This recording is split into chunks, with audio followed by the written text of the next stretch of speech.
Welcome back to Boston, Massachusetts, one of the world's great cities, and just a couple of miles from downtown, the campus of Boston College and Alumni Stadium, where today the BC Eagles play host to Notre Dame. Notre Dame just now taking the field. BC already on its sideline with a record of 4-3. Welcome back to Chestnut Hill, Massachusetts. Sean McDonough along with Mike Golick. Delighted to have you with us. As you heard Craig James say a moment ago, a very important game for both teams with an eye toward the bowl season. And Mike, we expect good old-fashioned smash-mouth football today. Yeah, this is a nothing fancy game today. You'll see some passes go over the top, but make no mistake, it's going to be a running game and a couple of fantastic running backs on either side. Julius Jones set a team and school record a couple of weeks ago with 262 yards against Pittsburgh, and all Derek Knight is your leading rusher in the nation at 133 yards a game. But for these guys to run well, the lines have to play well. They're big, they're mean, they're nasty on both sides. Sean, this is a game when it's over, you want the blood on your uniform to be somebody else's, not yours. And there's plenty of hostility in this rivalry. We'll talk about that as we go along. BC has won 3 of the last 4 meetings. The opening kickoff from Electric Alumni Stadium right after this. A beautiful day in Boston for some sailing along the Charles River, and a perfect afternoon for college football as Ty Willingham brings Notre Dame to Boston College, trying to avenge last season's defeat at the hands of Tom O'Brien and the Eagles. As the fellows in the studio mentioned a moment ago, at the time Notre Dame was 8-0, thinking about national championship aspirations, and Boston College went into South Bend and won 14-7. They put an end to those hopes. Notre Dame 4-7 from that beating on. Sandro Shortino kicks off. BC won the coin toss and deferred, so Notre Dame elected to take the ball. And here's Julius Jones out to the 23-yard line. Shortino is kicking with the wind at his back. The quarterback will be introduced by himself.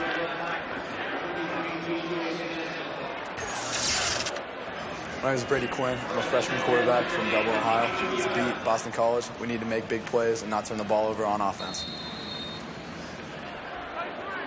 He took over for Carlisle Holiday in time for their game against Purdue. Threw 59 passes in his debut in West Lafayette in a 23-10 Notre Dame loss. Led them to victory the next week against Pittsburgh, and then the loss last week against USC. He's going deep on the game's first play and has a man.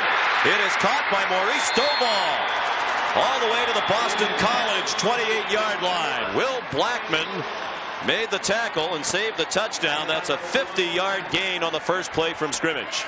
Well, I'm glad I covered myself in the open and said there'll be some plays over the top. Notre Dame decided to go to it right off the back. You'd think they'd start running. That's absolutely what Boston College thought. It's over with a great move to the inside. He is wide open. Actually has to wait on the ball a little bit. But Quinn just gets it up there, gets a reception. Big play right off the bat for the Irish.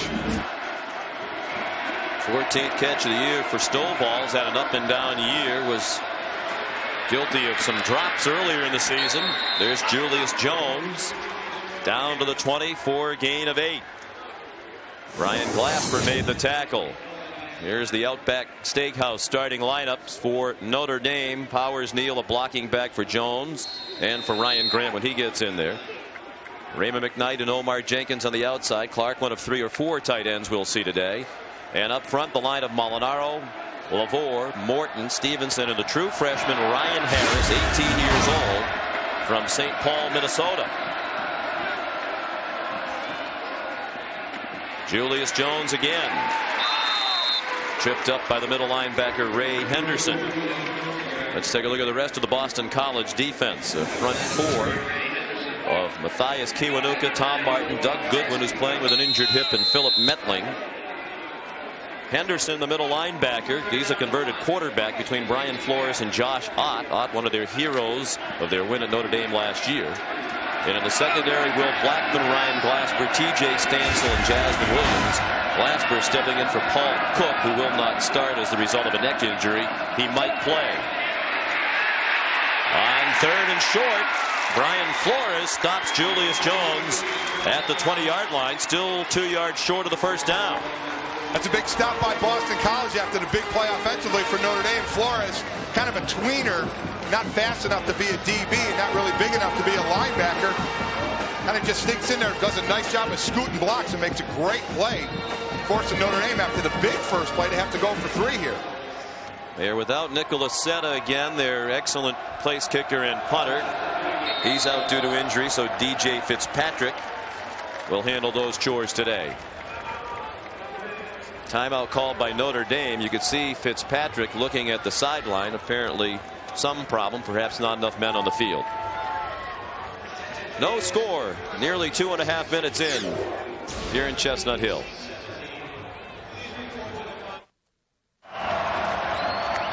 After the timeout, Notre Dame has enough men on the field now, and DJ Fitzpatrick will try a 38-yard field goal.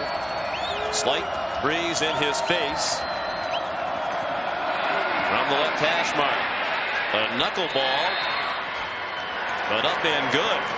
That was reminiscent of David Gordon's game-winning field goal for Boston College against Notre Dame 10 years ago. A flutter ball that found its way through the uprights. 3-0 Irish.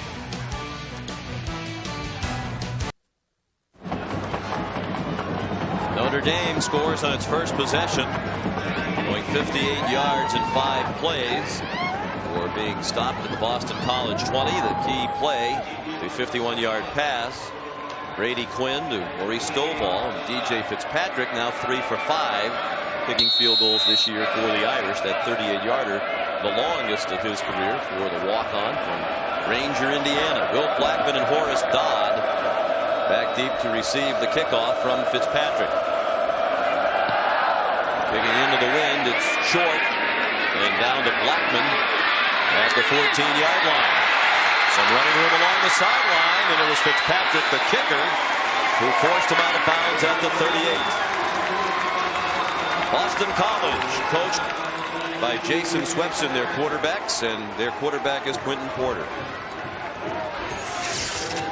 Quentin Porter from Portland, Maine. I'm the starting quarterback for the Boston College Eagles. And as the coaches said yesterday, Mike, he looks the part. 6'5", 224 pounds. It's just a matter of getting playing time, getting reps. It's what he's been doing this year. Brings it out of the flat to Derek Knight.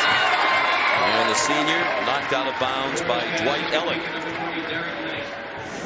Gain of 7. Time for the Outback Steakhouse starting lineups for Boston College. Knight, as Mike said, the nation's leading rusher.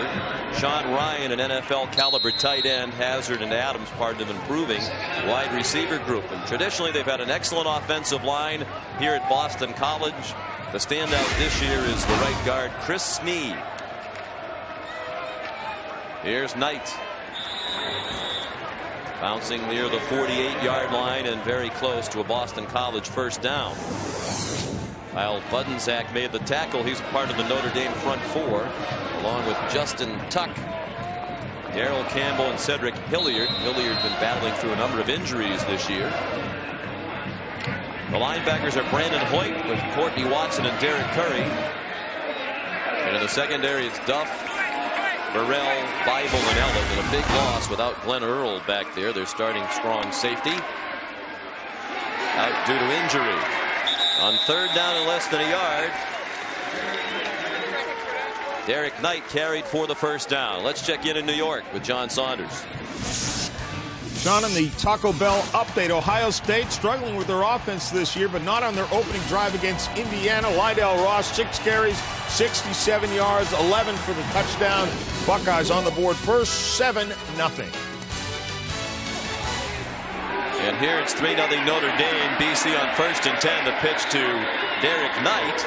And Vontez Duff forced him out of bounds for a loss. That is not a look you see very often from Boston College, the option. Yeah, and I can't stand it. A little option means you're not going to do it very well. And you want to get the ball in this guy's hands without a doubt with what he could do, but the option's not the way to do it. The quarterback is not used to running that option. You do it by the handoffs. Just a kid that loves to bounce it a little bit, get him in the swing passes like you saw the first play of the game, get the ball in Derek Knight's hands, and you got a shot. Knight steadily moving up the Boston College all-time rushing list. Porter going deep and over the head of Larry Lester.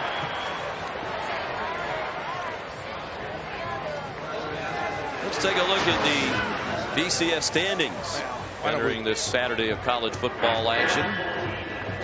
Brought to you by Allstate. We saw Virginia Tech at number 3. We'll pretty much get them out of there right now with their loss to West Virginia. You called that game, Sean, Wednesday night, where they got just thumped by West Virginia.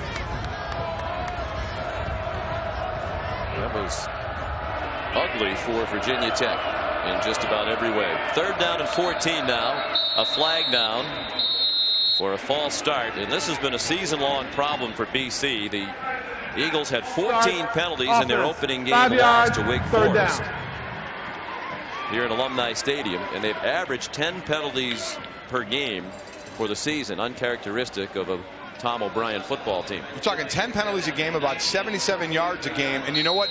You have to be able to be good enough to overcome that. Not many teams are. Boston College and Tom O'Brien knows that they're not a good enough team to overcome mistakes like that. BC 4-3. The wins over Penn State, Connecticut, Ball State, and Temple. Losses to Wake Forest, Miami, and Syracuse last week at the Carrier Dome. A low throw, and Grant Adams could not make the catch. He would have been very near the first down at the Notre Dame 40. That's where Boston College wants to attack. USC had a lot of success last week in finding holes in that Irish defense if they were in a zone area of finding them and the quarterback getting it in there. That time he was there. Quarterback didn't make the throw well enough for the reception. That's been a weakness for Notre Dame. Jeff Gomulinski on the punt. He's a transfer from Fairfield University. Line drive kick handled by Vontez Duff. Made the first man miss and got out to the 24. There is a flag down back at the line of scrimmage. Steve Payman is the referee. Another penalty against Boston College. Now it just depends on whether Notre Dame likes it there or wants him to re-kick it to try and get some better field position. Drive a coach nuts. You want to talk about getting more gray hairs than you need at that point? There's Jerry Peter Kuski, who's the special teams coordinator. Illegal formation on the kicking team. Less than 7 men were on the line of scrimmage. 5 yards from the previous spot. Replay, 4th down. And they will kick it over again. They've had problems with the punting unit. That was a big reason why they were out of the game early against Miami. They had a punt returned against them for a Hurricanes touchdown. They had another bad snap later in that football game that was a disaster. Last week, Gomulinski was actually pulled in the middle of the game against Syracuse. Rob Loifen handled one punt because Gomulinski was struggling. Loifen had his punt blocked. So they're back with Gomulinski this week. When you have issues with that, I mean, you're trying anything. You're trying to plug people anywhere sometimes to stop the bleeding. BC's having issues with that.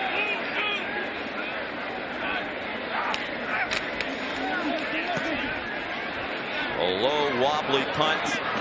Duff looked like he signaled for a fair catch. He's down to the 24. That's right where they would have had it after the first punt had they not accepted the penalty. Now let's take a look at our Chrysler passing playbook. We didn't have long to take a look at this one. First play of the game, everybody thinks Notre Dame's going to come out and run it. And that's exactly what they want to think you're going to do. They're looking like they're going to run to their left. Ryan Glasper right here steps up enough for Stovall to go right by him. It's a nice fake and holds him just long enough to get him out of position, to get Blackman out of position. Big play for Notre Dame. Glasper's the freshman who is standing in this week for Paul Cook. Brady Quinn, the true freshman, out throwing, and it's incomplete. Looking for Julius Jones out of the backfield. One thing we know has already happened today. Brady Quinn has had his honey. He takes a spoonful or two of honey before every game, something that dates back to the 6th grade. His dad thought it would be good to help his energy level and keep him mentally focused. He got his high school teammates involved in Dublin, Ohio doing it, and is converting some of the Fighting Irish to the miracle of honey as well. I don't know if I could do that. I don't know what kind of taste I'd leave in my mouth before going out and playing a game. To the far sideline and caught by Omar Jenkins for a first down. Out of bounds at the 38-yard line. Peter Sheehan, who was a starting cornerback earlier in the year, now a reserve, had the coverage. Sheehan's been bothered by some knee problems. And Jasmine Williams and Will Blackman are now the starting corners. Going back to Brady Quinn and the honey, he played in the U.S. Army All-Star game at the Alamo Dome, and his mom, they didn't get him the honey. His mom had to make a makeshift honey container, open a bunch of packets of honey, and have a ball boy run it down to him before that All-Star game so he could continue the tradition. Ryan Grant in a tailback now. He had been the starting tailback for most of the year, but with the emergence of Jones, he had earned the starting position today. Ran with a quality run out near the 45-yard line. Again, Peter Sheehan made the tackle. And you know, Grant would like to atone for his performance against the Eagles last year. He put it on the ground 3 times. He has been fumble prone. 7 fumbles in that game last year. Notre Dame lost 5 of them. They also, Josh Ott for BC had an interception return for a touchdown. It was a turnover-filled game last year. Boston College gets the win. And you're right, Ryan Grant, who is a north-south runner. He and Julius Jones will get into how they differ in their running, but he likes to get yards right away. Ryan Grant tackled by Ray Henderson. No gain on the play. That'll bring up 3rd down. They need to reach the 48. They have about 4.5 to go for a first down. What you'll see with these 2 running backs, Ryan Grant's more of a north-south runner. He likes to get up the field quickly. Julius Jones will hit it through the gap, and then he likes to bounce it a little more. In situation here, maybe you see what Notre Dame would like to do as well. The passing game, shorter passing game, quicker routes. Brady Quinn doesn't have to hang that long in the pocket and make reads. Young quarterback, you don't want to make him too much. You don't want smoke to come out of the ears. 3 receivers to the left on 3rd down and a long 4. A lot of time for Quinn deep down the middle off the hands of Stovall and up in the air where it was nearly picked off by T.J. Stansel. Excellent throw by Brady Quinn. Nice route by Stovall. All that was missing was the catch. Got to hang on to the ball. You got a 6'5" receiver. You got him running in the middle of the field, and your quarterback puts it up right where he has to. That's a great job by Quinn, knowing that your tallest receiver, get it in the air, give him a chance. Stovall's got to come down with that one.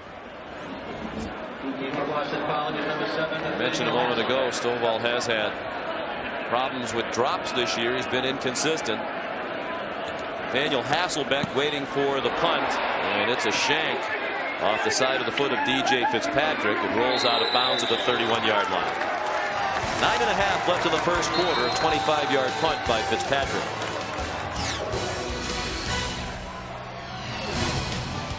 Presentation of college football is brought to you by Chrysler Pacifica, well beyond the SUV. By Olympus and the Stylus Digital, designed to be small, designed to resist weather, designed to do more. And by Verizon Wireless. We never stop working for you.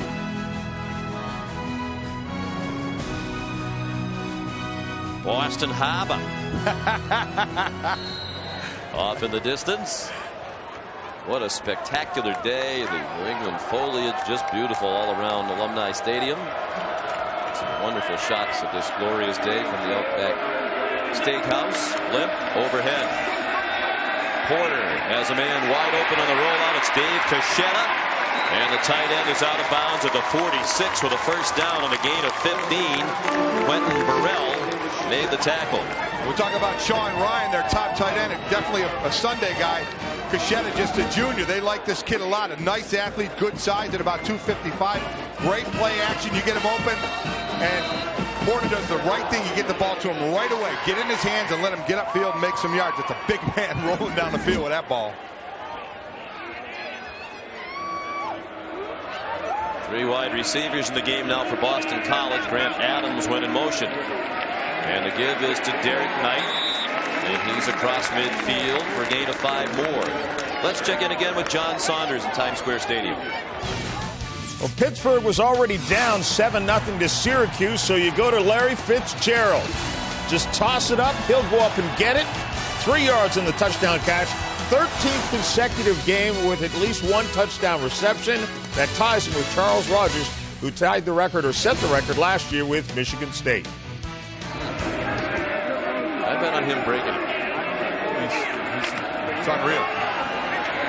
Here's Knight. Just could not break that tackle on the corner. He had a lot more yardage to pick up. Garen Bible, the safety who's stepping in today for Glenn Earl, made a nice tackle in the open field. Covered Larry Fitzgerald a lot in the last couple of years. He's only been in 2 years, Sean. And And he's a guy, the Maurice Clarett suit that's going on. And if for whatever reason, guys, before finishing their junior year, if they can go to the NFL, Larry Fitzgerald is a guy that could, because a couple of positions, a wide receiver could, because you can kind of control the plays he's out there in the game, and he has the talent.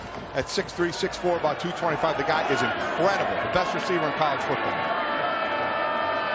3rd down and 3 now for Boston College from the Notre Dame 47. Porter hit as he dumped it off to Derek Knight, who has the first down at the 40. Taken down by Derek Curry. It's a great job by Porter hanging in there as Darrell Campbell's about to hit him. Notre Dame has 19 sacks this year. Good move by Campbell. Porter knows it's coming, waits for Knight to clear, stays in there, knows he's going to take a hit. Good, tough job by the quarterback, Quentin Porter. Knight was held to his season low 51 yards last week at Syracuse in a 39-14 loss for Boston College. Of course, Notre Dame trying to put a shellacking behind it as well, as Notre Dame lost 45-14 at home to USC. Here's Knight slithering down to the 35, where Cedric Hilliard got him on the carpet. Knight, if he rushes for 63 yards today, will extend BC's string of seasons with a 1,000-yard rusher to 6.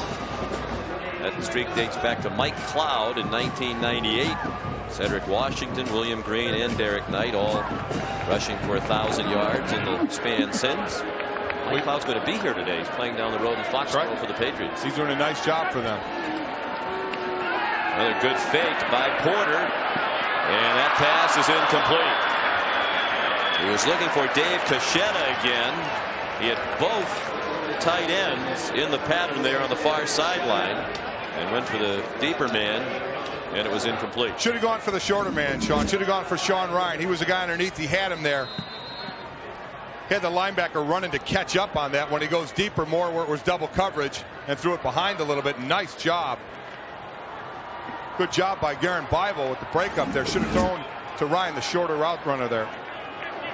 Bible has held up very well so far. We cannot overstate the importance of the loss of Glenn Earl to this Notre Dame defense. There's Darrell Campbell again, dropping Porter back at the 40 on 3rd down and 5. Darrell Campbell had a nice rush on the last first down when he just hit Porter as he got rid of the ball. Just 1 sack this year. Switches to the other side, just breaking through. The line looks like they were going to start that option again, Sean. Yeah. You're not really meant to option the defensive tackle. It's not really supposed to be there. Here's Gomulinski to punt again. Low snap. And not a very good punt. He was aiming for the coffin corner, but cut too much off. And they'll spot the ball near the 22-yard line. Just a 17-yard punt. Monday night, join Al, John, and Lisa as Miami's Junior Seau returns to San Diego to face his former team for the first time. Dolphins and Chargers, Monday Night Football at 9 Eastern, 6 Pacific, right here on ABC. Talk about running backs in this game with Knight and Julius Jones. How about Ricky Williams and LaDainian Tomlinson? That should be a nice running show there. Should be terrific. Quinn's throw out to the far side for Omar Jenkins, tackled by Jasmine Williams. Once again, here's John.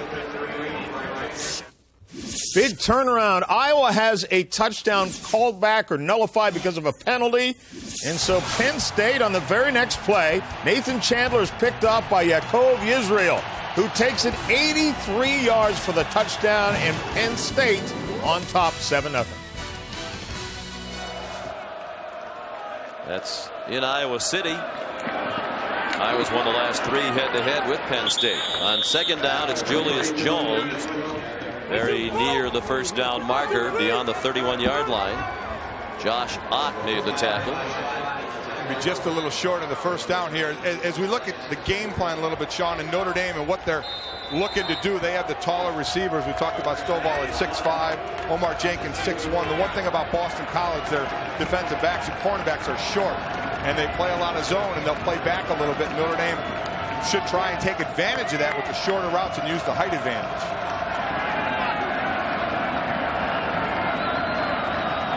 Third down, less than a yard. Julius Jones, the first down and much more, out of bounds beyond the 40. Jasmine Williams made the tackle. And Josh Schmidt, the walk-on fullback, with some nice lead blocking. He's a guy they found playing for a dorm team on the Notre Dame campus, intramural football. Some of the Notre Dame players saw Schmidt and said, wow, he's pretty good. Now he's out there playing a lot of fullback. You gotta love that. A little better in the dorm games, huh? It's a little more meaning on it, huh? Is that where Notre Dame found you? Well, you know, I was coaching one of those teams, yeah. You've been remarkably unbiased so far. I want to commend you. Oh, thank you. I'm proud. I'm a professional. Former standout player at Notre Dame. Jones tripped up by the corner, Will Blackman, for no gain. Blackman, the best athlete on their defense. We chatted with Frank Spaziani yesterday. He was singing the praises of Blackman. Said he has a lot of ability, still really learning how to play the position. A better athlete than a technical cornerback at this point. You just say use your athletic ability, and as he understands the position a little more, it's going to turn into a heck of a cornerback. But right now, you go on your athletic stuff, and if I had to do that, I had a very, very short career. There's Frank Spaziani, longtime defensive coordinator here under Tom O'Brien. Their relationship dates back to the University of Virginia, where they were both assistants under George Welsh. Julius Jones carried for a short gain to the 43. I love Frank Spaziano's motto. He tells his players, if you think, you stink. That's exactly right. You can't, once the ball is snapped, all thought has to go out of your head. You have to react. That's why you study game plans. That's why you study film. So you set yourself, your pre-snap reads offensively and defensively, but once it's snapped, it's got to be attack and reaction. It can't be thinking, or you do stink. Very well coached unit under Frank Spaziani. Quinn sacked for a big loss back to the 34-yard line. Matthias Kiwanuka, the sophomore from Indianapolis, Indiana, with a terrific play in his 6th sack of the season. He's their leader in sacks. How about this kid? 6'8", and he's going to put on some weight in a couple of years. This kid's going to be 270, 275. You see, he takes the inside rush. It's a stunt. It's an end tackle stunt. He comes down underneath, and as the tackle comes around, if the offensive tackle comes off at all, he makes great penetration and gets in. What an incredible-looking athlete he is, Sean. He is indeed. And they think he has superstardom written all over him. Line drive punt by DJ Fitzpatrick. Out of bounds at the 37-yard line. So again, good field position for Boston College after a 29-yard punt. Next weekend, Survival Saturday gets underway when number 11 Nebraska takes on number 25 Texas at noon Eastern. Then at 3:30, the top-ranked and undefeated Oklahoma Sooners battle the always dangerous Oklahoma State Cowboys, plus other regional action. So check your local listings for the games in your area. Tom O'Brien in his 7th season here at Boston College. He's done a terrific job. 4 straight bowl games, 3 straight bowl wins. The streaks for BC. An important game today if they're going to get back to a 5th bowl game. They're 4-3 right now. That pass caught by the fullback Greg Toll. We spoke with Tom and Ty Willingham yesterday, Mike. They both said the same thing. A little bit disappointed about the record right now. In the case of Willingham, very disappointed about being 2-4. Tom O'Brien said, I'd feel better about the season if we had 5 wins right now instead of 4. And both these coaches talk about how the teams are just not good enough yet to afford the mistakes that they're making. They have to stop the mistakes, and then as they start to mature a little bit, you can overcome them a little better. Knight with some room in the flat, makes a nice move to make Dwight Ellick miss, and then goes out of bounds with a first down. Out at the 48-yard line, shoved out by Vontez Duff. I mean, that's exactly what you want. You want the guy who's the leading rusher in the nation. You want the ball in his hands, and if you get it in the hands out in open space, and he looks like he's hurt on the sideline, but if you get him out in open space one-on-one, he's going to be very, very dangerous as he was there. Not a lot of room on the sidelines here, and Knight is down very near the sideline. Horace Dodd is a very capable backup, a transfer from Penn State in at tailback. Porter keeps on the option. Please stop it. Please stop the option. Please.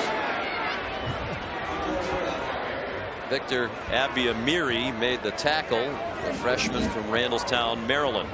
Let's go back to the play where Knight got hurt. Great swing pass. Great shake here on Ellick. Takes it more to the sideline. Let's see if we can see what happens as he goes out of bounds. Gets pushed. Well, he hurt himself in trying to stop Trying short. to stop or no. He's on the bench now. Treated by the BC medical staff. Dodd continues in a tailback. Porter with some running room and a first down to the Notre Dame 40. Derek Curry, the senior from Sealy, Texas, made the tackle. A nice run by Porter, who's not known for his running ability, a gain of 12. No, he's not, but he did a nice job. He stepped up at first and was looking downfield and then finally said, all right, if nothing's there, I'm going to take off. You see the hole open up for him as he steps up. He says, all right, I've looked long enough. I'm going to try and go for the sticks. A nice job of just going north and south right to the first down. 3-0 Notre Dame. A minute and a half left in the first quarter. Here's Dodd running hard. And he's down at the 35-yard line. A gain of 5. Courtney Watson, the Butkus Award candidate. That award goes to the best linebacker in the country. He made the tackle. Courtney, now a senior from Sarasota, forced to play the middle. When we spoke with Kent Bayer yesterday, the defensive coordinator, he's probably better suited to be an outside linebacker. Well, he is. Mike Goolsby is the middle linebacker who has not been playing. He had broke a collarbone, had a shoulder injury, and he would be the middle linebacker. Courtney Watson definitely more suited for the outside, but you have to do what you have to do in this situation. You fill in where needed, and he's filled in very admirably. Dodd, nice move to find the hole, and then he got some more. To the 26-yard line. Watson and Garen Bible combined on the tackle. A gain of 9 and a first down for Boston College. How about Dodd? I mean, he's got, we talk about Knight seeing nice holes up the middle here. Talk about Knight leading the nation in rushing, but Dodd has 7 touchdowns, so he's the guy that gets the payoff at the end. Spent a couple years at Penn State playing running back and playing defensive back. He came over here, wanted to run the ball. To average more than 5 yards per carry as the understudy to Derek Knight. Porter wants to throw, going deep. It is caught. Touchdown, Boston College. Dave Cachetta.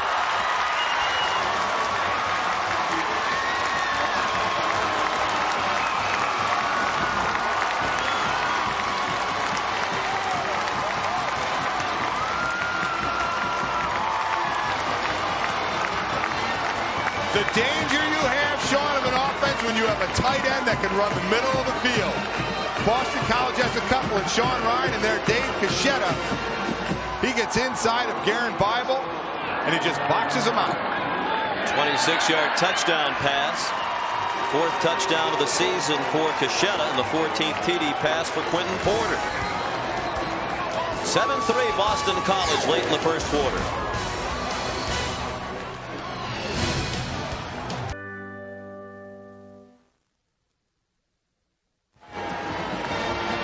Dave Cachetta from the state of Connecticut with that touchdown reception. A very nicely designed and executed play by Boston College. You take advantage of what the defense gives you. As we'll see, no one in the middle of the field for Notre Dame. Cachetta does a great job of running the middle of the field, that route. Defender comes over too late. Excellent throw. The throw had to be in front of the receiver, and it was. Sandro Shortino to kick off for BC. With the wind, he booms one through the back of the end zone. Sean, taking a look at this touchdown. Again, nothing fancy. Here's Cachetta going in the middle of the field. You're going to see the safety come on out. Garen Bible is going to come over late. It's a great throw leading the receiver. If that was behind at all, would have been incomplete, but a nice job of taking what the defense gives you. Cachetta, as you said earlier, Mike, a very good athlete. Yep. He was recruited by the University of Miami. To give you an idea, and he thought very seriously about going there, but in the end wanted to stay closer to home. He's from Westport, Connecticut. Tight ends do well at Miami. We have a great tight end tradition here at Boston College as well. Throw to the near sideline to Jared Clark, the tight end, with his 11th catch of the year and a gain of 9. That'll bring up 2nd down and 1 with 15 seconds left in the first quarter. Another former quarterback playing a different position at Notre Dame. Jared Clark was a Notre Dame now, or was a quarterback, now a tight end. Arnaz Battle, remember, he was a quarterback for a bit, then wide receiver in the NFL now. I have a feeling Brady Quinn's going to stay at quarterback. Yes. Although the man he replaced, Carlisle Holiday, is on the field now as a wide receiver, and he is the target of that pass. Holiday the reception. They're taking advantage of his athletic ability. Even though he's no longer the quarterback, he's out to the 39. And even though he is playing some wide receiver now, he does remain the backup quarterback. DJ Stansel made the tackle. A gain of 10 for the Irish and a first down. They stopped the clock for a moment to move the chains. And the officials conferring about something. The Big Ten officiating crew. Please reset the game clock to 10 seconds.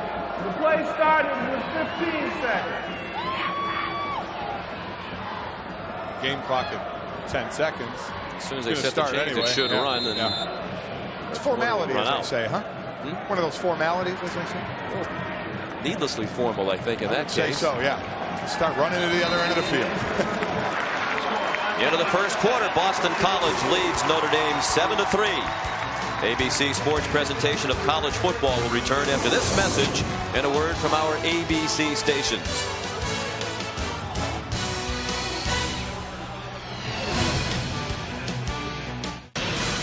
The road to the BCS is presented by Russell F.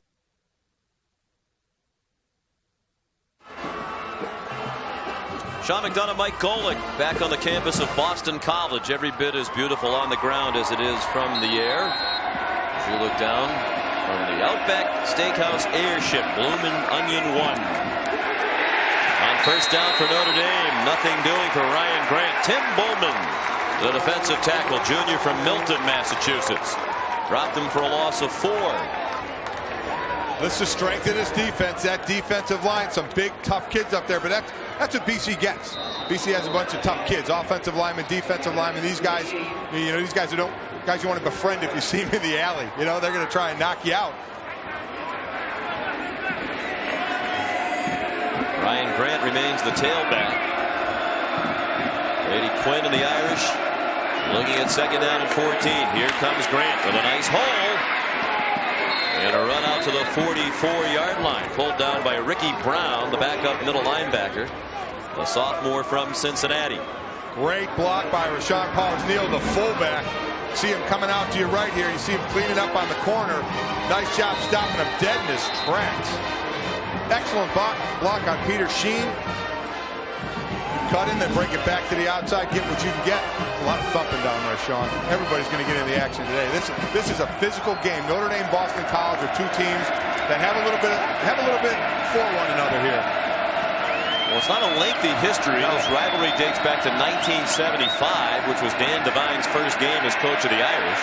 Quinn with all day to throw. His pass deflected and almost intercepted. Tim Bowman got a hand on the pass from Quinn, and Notre Dame will have to punt. Well, what it is with this rivalry, Sean, is if you take a look at the block pass, what it is Boston College, quite honestly, Sean, is like the little brother to Notre Dame, the big brother. But the last 3 out of 4 years, little brother has bloodied the nose, the big brother. They want to be seen as equal footing. And the Notre Dame players see that and understand that. But I don't know if Notre Dame fans do. They still think that Notre Dame should be able to handle BC, and BC saying, we could be right there with you guys. DJ Fitzpatrick to punt. Another low line drive. Nathaniel Hasselbeck, the younger brother of Tim and Matt Hasselbeck, were terrific quarterbacks here, making a name for himself with a terrific return all the way to the Notre Dame 40-yard line.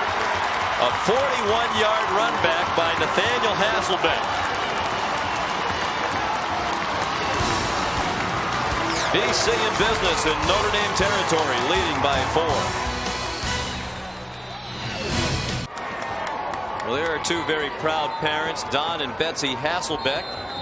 Parents of Nathaniel just ran that punt back 41 yards to put BC into Notre Dame territory. Their sons Tim and Matt both in the NFL. Matt, of course, the starting quarterback for Seattle. And Tim signed this week with the Washington Redskins. Porter comes out throwing, looking for the tight end, Sean Ryan. He went down to the turf. The fans want a call against Derek Curry. There was no call forthcoming.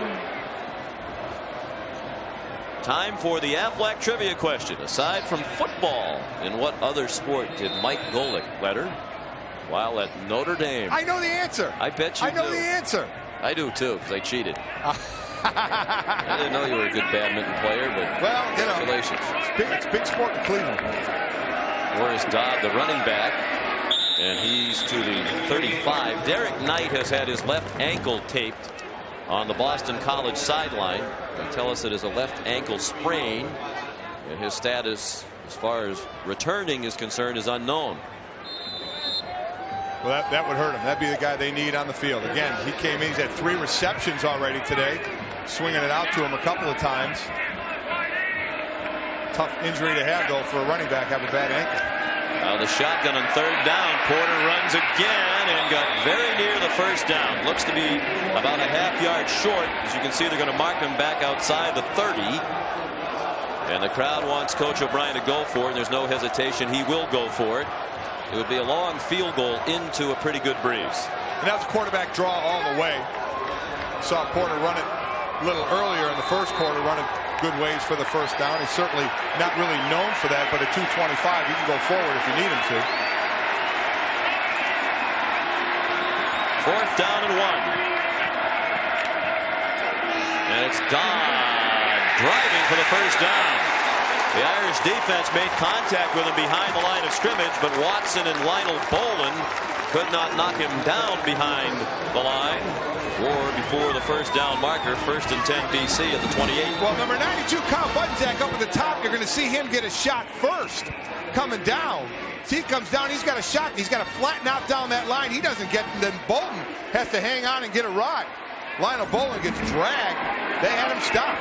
Excellent drive by Dodd. And a first down for BC, leading 7-3 early in the second quarter. Dodd running left into the clear. Horace Dodd out of bounds at the 4-yard line. Quentin Burrell saved the touchdown. Sean, I still believe when all is said and done this game, it's going to come down to the big uglies up front on both sides of the ball. And who can hammer who? These are 2 good running football teams. The offensive line for Boston College is big and, as I said, nasty. They're pretty athletic. They can pull. They stay on their feet. They engulf you. Guys range it from 300 pounds to 330 pounds that actually move pretty well, but are really more maulers than great athletes. 2 tight ends into the game for BC. Dodd to the end zone. Touchdown.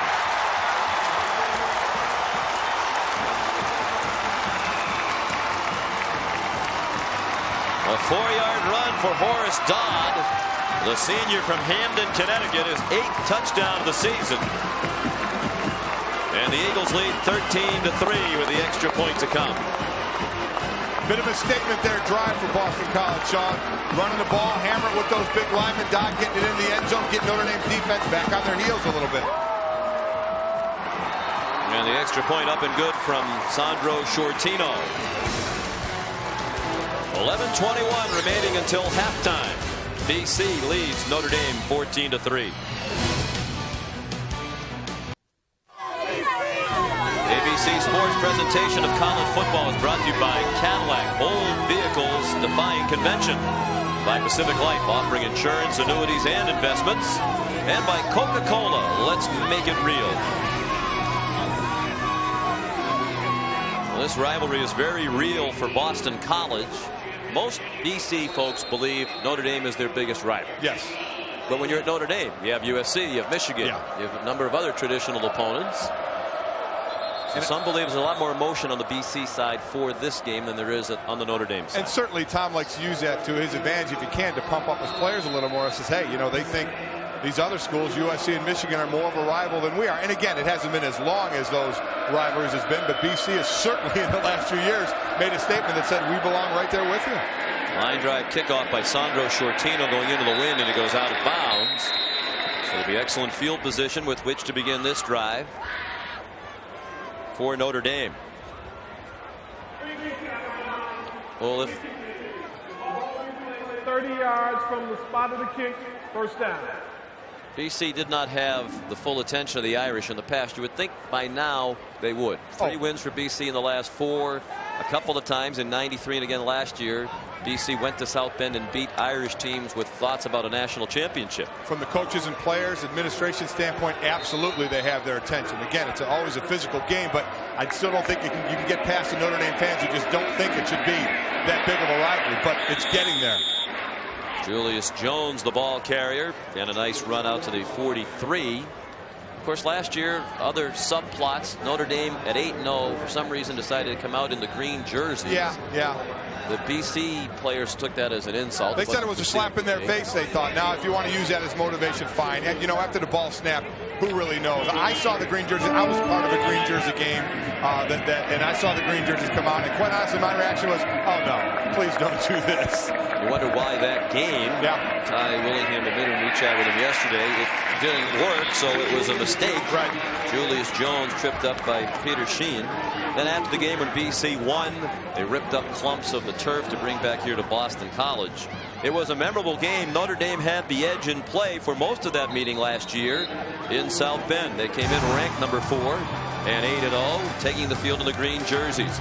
The biggest play of the game, Pat Dillingham just trying to get rid of the ball under duress, flipped it right to Josh Ott. Sean Ryan with a 2-point conversion. BC won 14-7. On their way to the Motor City Bowl and a victory there over Toledo. Maurice Stovall to catch, and he has a first down for the Irish out to the 49. I saw my brother Bob was at Notre Dame. They won the national title in '77. They pulled out the green jerseys when they played at home against Notre Dame, and it was incredible. Nobody had ever seen that. They brought the fake Trojan horse and did the whole thing, and they destroyed Southern Cal. Then they did it my senior year against Southern Cal, and we won the game. But I almost felt like been there, done that. I saw it done, and then obviously they had done it 3 times since my brother Bob's year. And when I saw it done last year, I just thought, it just didn't feel right. Quinn, a low throw, and a catch made by Anthony Fasano. He had some running room ahead of him had it been a more accurate throw by Quinn, who's agitated with himself. Fasano more and more involved in the offense, and what a touchdown reception he had last week against USC. Fantastic. Laid out in the back of the end zone for it, and he may make a push to be the guy here. And Quinn would have liked to have that back for the simple reason he should have taken more time. He didn't square himself to the line. He could have got a good lead throw on him and let Fasano run a little bit. From the 39-yard line of Boston College, 1st and 10 Notre Dame, trailing 14-3. Ryan Grant stopped at the 36 by Brian Flores, the senior linebacker from Brooklyn, New York. Well, earlier we asked you our Aflac trivia question. Aside from football, in what other sport did Mike Golick letter while at Notre Dame? And the answer is wrestling. Oh, yeah. Oh, I hope no one's having lunch right now. Boy, that is kind of sick. Look at the gut there. That's kind of bad stomach there. As we come back to the live action, it's Josh Schmidt, the fullback, with a first down. Tackled by Josh Ott. Well, it's a gain to the 28-yard line and 1st and 10 for Notre Dame. 36-4-1. Yep, wrestled my sophomore and junior year. Got hurt a little bit after the football my junior year, so I didn't wrestle as much. And senior year, I hurt my shoulder again, so didn't wrestle at all because I was getting ready for the. There he is. Yeah, thank you.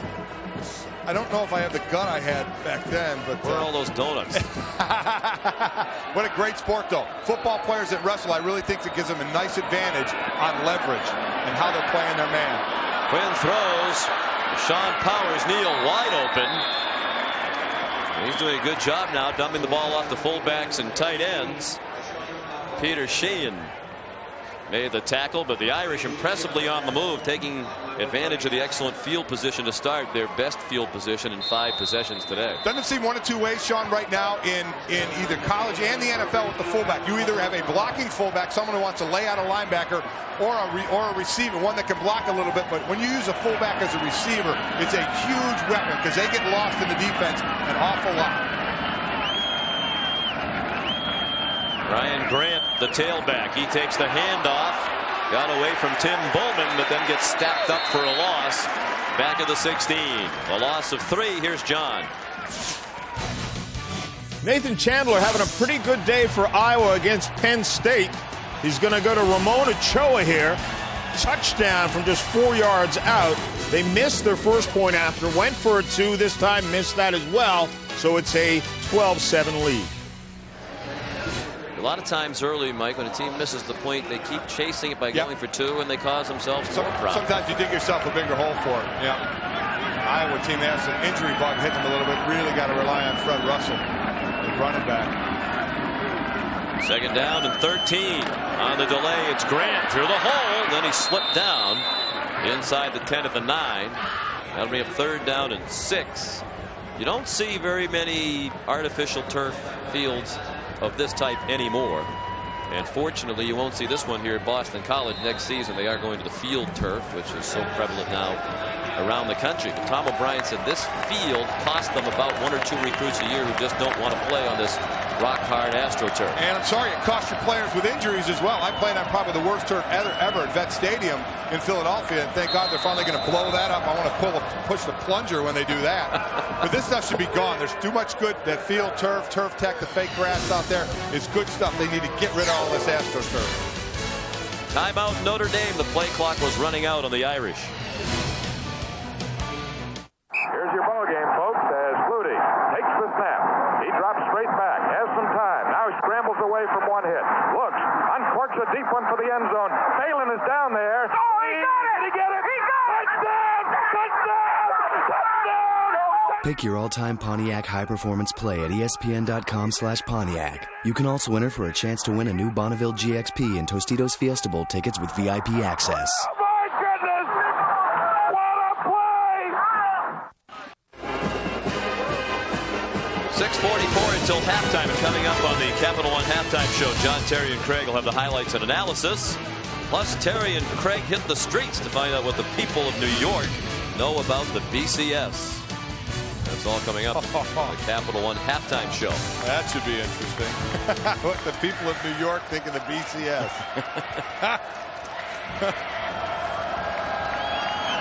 10th play of the drive for Notre Dame. 3rd down and 6. Brady Quinn 4 for 4 on the drive. Under duress, he dumps it off, and it's dropped. Incomplete, juggled, and never possessed by Julius Jones. Josh Ott nearest in coverage. I'll tell you, man, who's playing like he's possessed. It's Tim Bowman on the defensive line for Boston College. 6'4", 285-pounders getting pressure again on Quinn there. He's able to dump it off.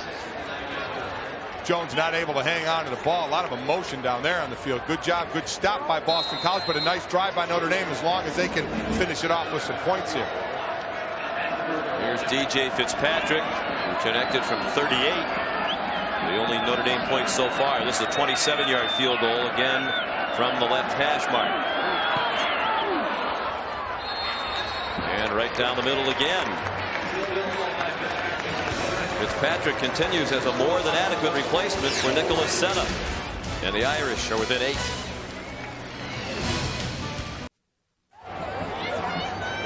Back at Alumni Stadium, where Boston College leads Notre Dame 14-6. Sean McDonough and Mike Golick. Our producer Mitch Green, our director Dick Buffington, leading our ABC Sports crew, enjoying an absolutely spectacular autumn afternoon in New England. What else would you want to be doing? I'd still like to be down on the field. Yes, you would be. Age and lack of ability stops that. The squib kick fielded by Will Blackman, the sophomore from Cranston, Rhode Island, with another nice return all the way to the 37-yard line. Now it's time for our Pacific Life game summary, and both touchdowns scored today have been by Boston College. Nice job there. Pass to Dave Cachetta from Quentin Porter, 26-yarder. Then they finish off the drive here. Does Forrest Down on a 4-yard run. Boston College starting to establish that line of scrimmage, establish that run a little bit, especially on that last touchdown run. You saw that drive. They got going. They started pounding the ball a little bit. I think they're doing all right, Sean, save for the couple of option attempts. Still without Derek Knight. He has not returned since having his ankle taped. Morris Dodd has been an excellent stand-in. Greg Toll, the fullback, with the catch, and he gets very little. Driven out of bounds for no gain by Vontez Duff, who was a running back in high school and a great track athlete. He used to compete in a lot of Texas State meets in the long jump against Roy Williams. Yeah. You know, the brilliant wide receiver at the University of Texas. Very unselfishly, Duff moved over to defense when they needed a cornerback shortly after his arrival at Notre Dame. And he's had a nice career in the secondary.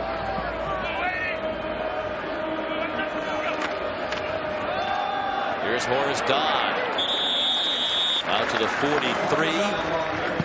That'll set up 3rd down and 3. Derek Curry made the tackle for the Fighting Irish. There's no doubt the strength of this offense when they run the ball is between the tackles. Augie Hoffman and Chris Snee at the guards, Pat Ross at center. But those guards, especially Chris Snee, they got some size, they got good drive blocking ability, and they do a good job of pushing the line. Keith Levitt, the right tackle, was a defensive lineman last year in the ball game playing against the Irish in Notre Dame on 3rd and short. Dodd stuffed by Brandon Hoyt. Loss on the play back to the 40, and Boston College will punt. Well, that's been Brandon Hoyt's MO. He's there along with Justin Tuck, but not really not a great player, but you know, finds himself in the right spot, finds himself able to make the play when the play needs to be made. Does a great job coming off the corner there. He finds himself in a lot of spots. He's very active in a number of campus activities in South Bend. Nice roll on the punt for Jeff Gomulinski. And it'll finally roll dead at the 12-yard line. A 48-yard punt. Tomorrow, Tiger Woods takes aim at his 6th win of the season. He's in a tight race for Player of the Year. Don't miss final round action of the Funai Classic at the Walt Disney World Resort. That's tomorrow at 3 Eastern, noon Pacific, right here on ABC. DJ Singh, your leader at the moment. A lot of the players enjoy that stop. They can bring the youngsters and enjoy Walt Disney World around go ride the on the rides, and I'm going to go golf. Tiger's probably about a 10-minute ride from his house over to the course, a home course advantage. He's been very successful there. On 1st and 10, Rashawn Powers-Neal, the fullback, is trying to get them a little breathing room. He's out to the 15-yard line as we check in with John. Nebraska against Iowa State getting it done with special teams. This is their 2nd blocked punt of the day. Demario Williams gets this time. Josh Bullock's had the first one, and that's him with the ball going in for the touchdown. And a 21-0 lead over Iowa State. Well, John, you just made our spotter Matt Davison very happy, the former terrific wide receiver for the University of Nebraska. Here's Brady Quinn. Wise enough to go down, realizing he was out of running room. He did manage to gain 2. Thought he had more than he ended up with. Once he saw he wasn't going to end up with a lot, he did the smart thing and didn't just put 2 hands on the ball and said, all right, I'm going to get a yard or 2 out of this and we'll live for 3rd down. He is a true freshman. Yeah. One of only 6 to play quarterback in Division 1A this year, but mature beyond his years. Yeah. And as soon as he committed to Notre Dame, he was receiving the playbook and video, and he was studying all summer. He devoured it. Yeah, I mean, he came in here ready to play, ready to go. Just waiting for a chance, and he got it. He was well ahead of where a youngster matriculating in August would ordinarily be. His pass incomplete. Raymond McKnight had to go off his hands after it was very nearly intercepted by Ryan Glasper. Quinn's putting it on the mark. I want to see if Glasper got a piece of this ball. Tough route, deep out route. Yep, Glasper just got a tip of it at the end. It's a nice job of recovering. Glasper's a freshman from Southington, Connecticut, who's filled in very well for Paul Cook today. Fitzpatrick got the punt off, and then he was hit, and the flag is thrown. Nathaniel Hasselbeck gets a block from Peter Sheen, and then protects the ball as the Irish tried to pull it out at the 47-yard line. Grant Adams ran into the punter. There's another flag as well, thrown right where the tackle was made. Sean, there's so much technique in blocking a punt. Not just rushing and jumping up in the air. It's guys that go out and try, and you're supposed to take the ball off the foot. It looked like Grant Adams tried to jump in the air a little bit too much, missed it, and ended up right into the punter.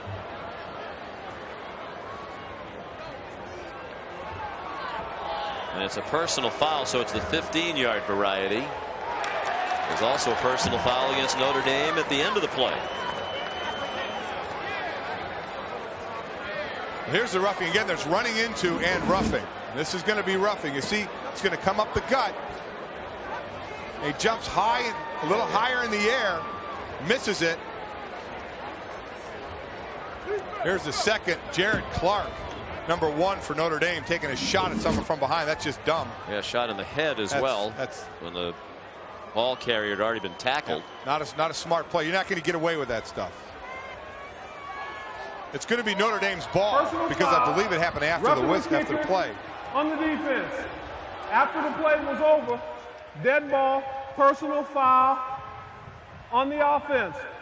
Both penalties are enforced separately in the order of occurrence. The ball remains at the same spot. 1st and 10 for Notre Dame. You can hear a pin drop in here. Everybody trying to hear the explanation, but it's a roughing the kicker on Boston College, and then it's a dead ball foul after the play, personal foul on Notre Dame. So both will be enforced, but Notre Dame ends up with the ball. Well, that's interesting. You both commit a personal foul. Yeah. One just happened to be after the play. And that's the difference. If you got penalty on the dumbness, if that's a word, then Notre Dame should have got penalized more. Give the umpire Dave Nowak credit too. He paced off the 15 yards and then brought the ball back the 15 yards. He just left it at the 12. Or at the 17 rather. Ryan Grant, the ball carrier. Is dumbness a word? Can you help me out with that real quick? It's all a matter of communicating. We understood what you meant. But there could be so many people mocking me right now around the country. Well, a lot of people listen to your radio show every weekday on ESPN. If you're throwing a really shameless cheap plug for you there. So I guess I'm used to being mocked. It's not high expectation level. That's a good point. Thank you. I feel better. Thanks. On 2nd down and 9, Quinn handled a relatively low snap and throws a bomb for an open receiver. Off the hands of Raymond McKnight and incomplete. He was wide open with a great chance for an 82-yard touchdown reception. Ryan Glasper was nearest in coverage, and he is breathing a big sigh of relief right now. Well, when you have a true freshman quarterback, the job of everybody else is to help a little bit, make some plays for him. We saw Maurice Stovall drop one in the first quarter here. He couldn't have laid it up there any better for McKnight. He was looking back into the sun, in fairness to McKnight,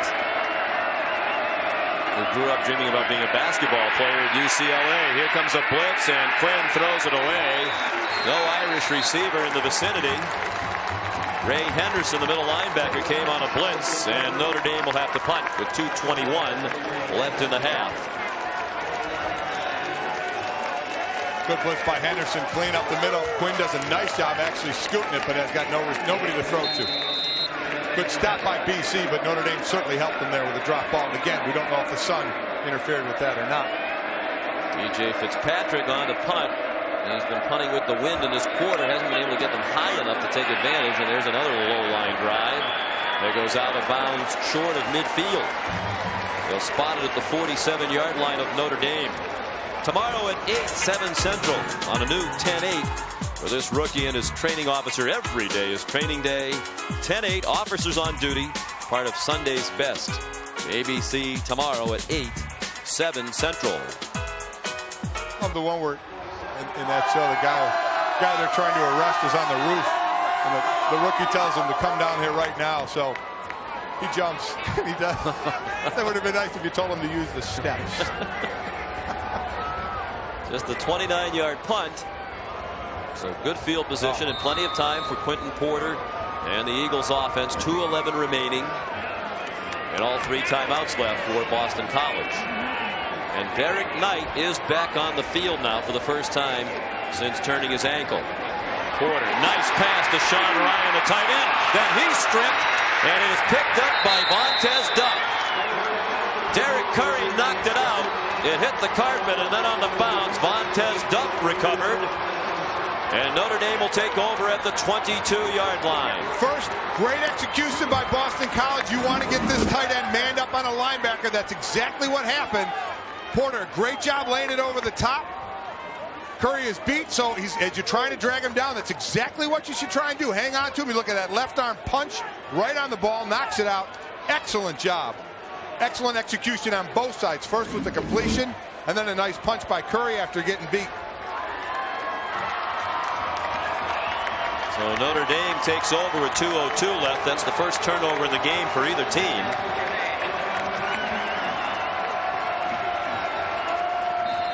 After getting the play called to the sideline, they run right over the ball and get ready to snap it. Julius Jones, the one back on the field with a 3-wide receiver set. Quinn with plenty of time against the 4-man rush, has McKnight again. This time he hangs on. First down, Notre Dame to the 48-yard line of Boston College. Peter Sheen had the coverage, and now they'll go quickly with only one timeout left. Great throw, great job in a cover 2. There are about 5 zone areas where your receivers can go, and McKnight went to the deeper one on the left side of the offense, and a good job of Quinn's doing a nice job of laying it up there for the receivers. A 30-yard gain. Here comes a blitz. It's picked up, and Quinn again zings one in there to Anthony Fasano. He has a first down to the 33-yard line. A gain of 15. Ryan Glasper had the tackle. And they have time. They have time. They have the one timeout still as well. No need to rush too much just yet. Now the shotgun again with the 3 wide receivers. In a 4-man rush, gets nowhere near Quinn, into the end zone. Incomplete. Look out. Omar Jenkins went awkwardly shoulder first into the stands. Well, this is what Boston College is going to do, Sean. Talking to the coaches, they feel a little more secure with the zone coverages. So it's a job of the Notre Dame receivers running their routes to find the holes in the zone. Here they went deep down the right side of the field, but that's the job of the receivers as they run their routes. Find those holes, and Quinn needs to get it there.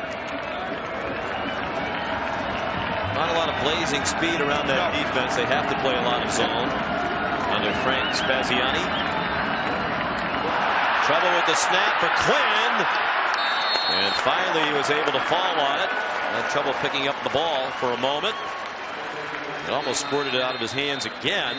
So he fell on it back at the 44. Very costly, because now they have to use the timeout too. Oh, hit him right in the hands. It was just off to his left just a hair, but it did hit him in the hands. He tried to pick it up to make something out of the play, and as soon as he bobbled that, he jumped on it. A loss of 11 back to the 44-yard line. Sean McDonough and Mike Golick at sold-out Alumni Stadium in Chestnut Hill, Massachusetts, on the outskirts of Boston. The reservoir in the foreground.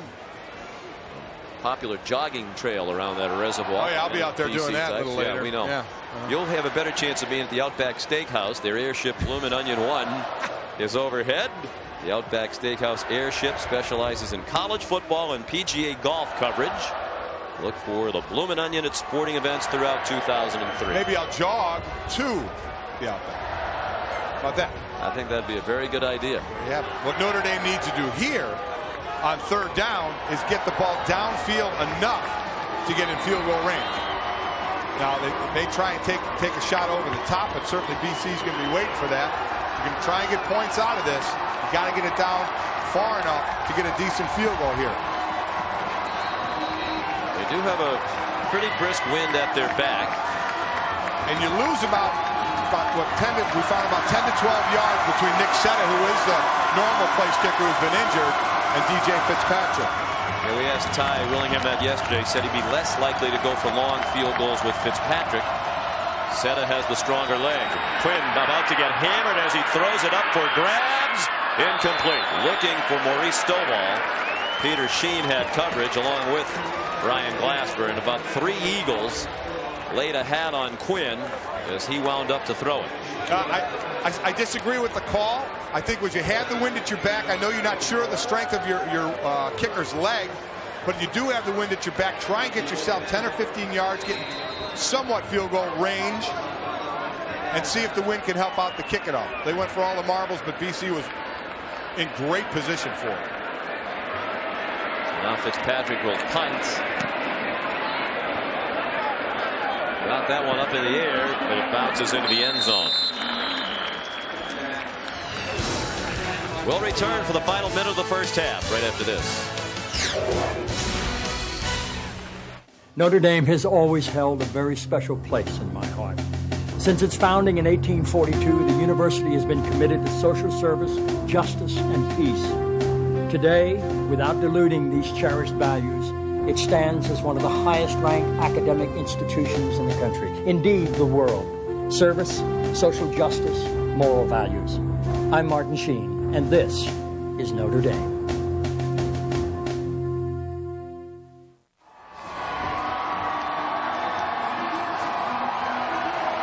Coming up on the Capital One Halftime Show, John, Terry, and Craig have highlights and analysis from all of the early action in college football. We're looking forward to watching Terry and Craig hit the streets of New York. I hope they have.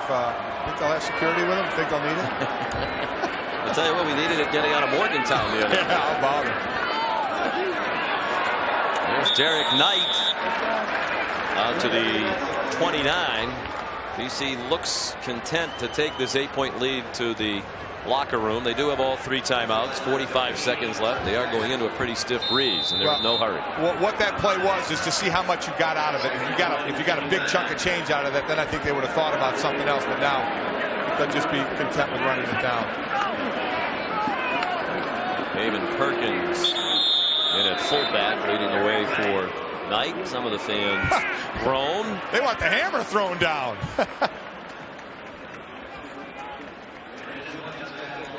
They want BC to go for some more points. See some of the booing going on. Tom O'Brien quite content to head off with the lead as his Eagles try to defeat Notre Dame for the 4th time in 5 years. At halftime, Boston College 14, Notre Dame 6. Coming up next, the Capital One Halftime Show with John, Terry, and Craig. Right after this message and a word from our ABC stations. You're watching ABC Sports Champion. The ball after the catch. These are little things that where you see, it's a completion, it's a positive play, but it could have gone for more.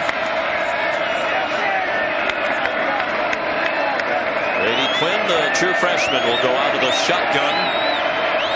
Notre Dame's been awful on 3rd down today. That pass is intercepted.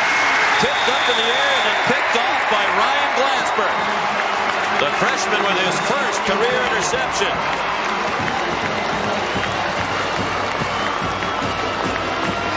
Right idea. Brady Quinn saw where the blitz was coming from, so he's throwing to Anthony Fasano, coming in the left of your screen. That's where he wanted to go, but a bad throw. He's got to throw it in front of him. Glassberg tips the ball up and makes the catch.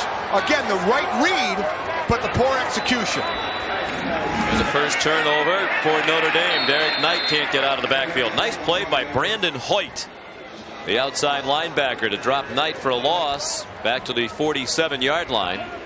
Hoyt, as we mentioned earlier, very active in a number of pursuits at Notre Dame on campus. And an excellent student as well, 3.35 GPA. He wants to own a boys and girls club when he's done at Notre Dame. Porter hit as he throws, has a man open, caught by Grant Adams. And spun down at the 27-yard line by Derek Curry. First down, Boston College. After a gain of 23, here's John. Penn State having their problems again. Back to punt. And Chad Greenway gets in there and blocks it cleanly. Jeremiah Roberts picks it up and takes it in. 19-7 Hawkeye. On 1st and 10, Derek Knight dropped for a loss by Justin Tuck. Lost back to the 33-yard line. Well, I think Notre Dame came out this half and said, okay, they're trying to establish the run. Boston College was at the end of the half, and we need to stuff that. And quite honestly, on that pass play with the blown coverage, Boston College is okay. We're going to take advantage of that. If you want to stuff the run, we'll try and take you over the top like they did before.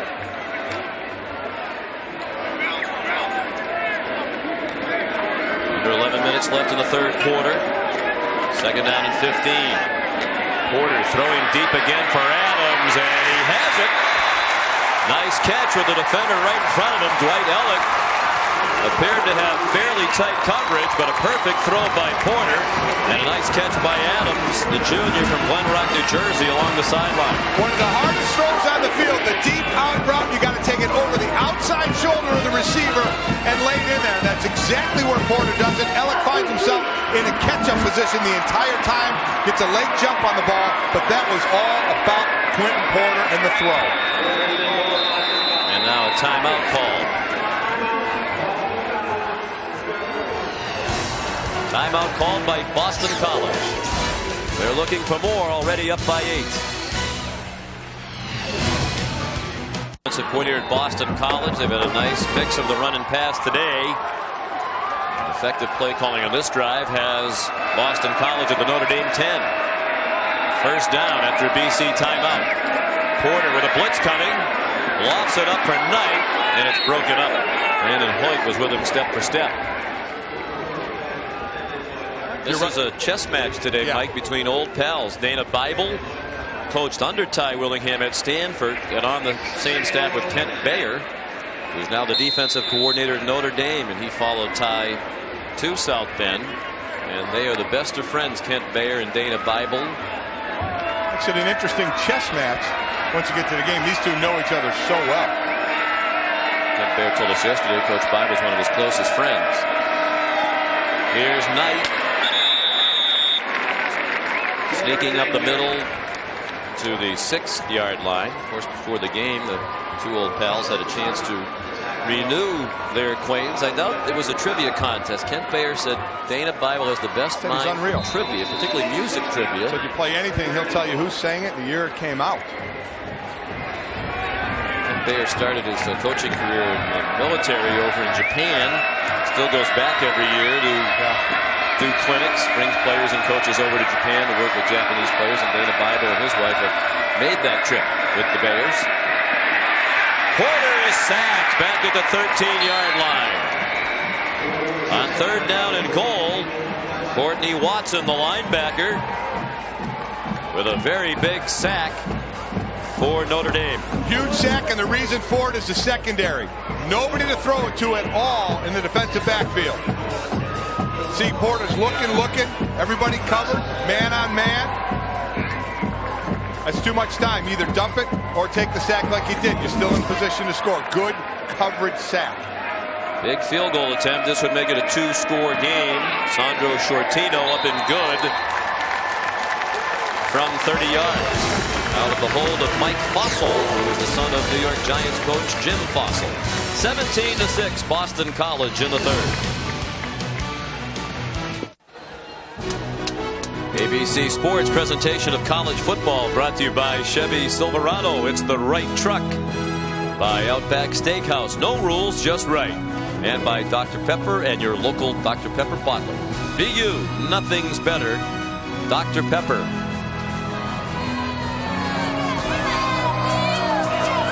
Good job by BC putting more points on the board. Trying to take Notre Dame out of their game plan. Certainly something you like to do with a young team is make them a little more one-dimensional. That's something Notre Dame should not do at this point. Stick to the game plan. You're down some, but still plenty of time left. At Boston College, it seems, start getting in gear. They're doing a nice job of mixing it up. Keeping that defense on their heels a bit. Good kick by Sandro Shortino into the wind. Shortino's a senior from Markham, Ontario. Montez Duck, a lot of running room before he encounters any maroon and gold-clad Boston College Eagles. And finally out of bounds at the 35-yard line. Sunday night, Priest Holmes, Dante Hall, and the Kansas City Chiefs hope to remain undefeated as they host Drew Bledsoe, Travis Henry, and the Buffalo Bills. Bills versus Chiefs is also available in stunning high definition on ESPN HD. It all starts with NFL Primetime, presented by Miller Lite at 7:30 Eastern. And for more information, log on to ESPN.com. Have you seen that HD TV? It's incredible. Amazing. I'm not sure I would want to see that picture of you wrestling in HD. No. Ryan Grant, the ball carrier. Matthias Kiwanuka made the tackle. Kiwanuka, first generation African American. His family's from Uganda. He proudly displays a Ugandan flag in his dorm room here. And his grandfather, Benedicto, was the first prime minister of Uganda back in the early 60s, who later was assassinated under the brutal regime of Idi Amin.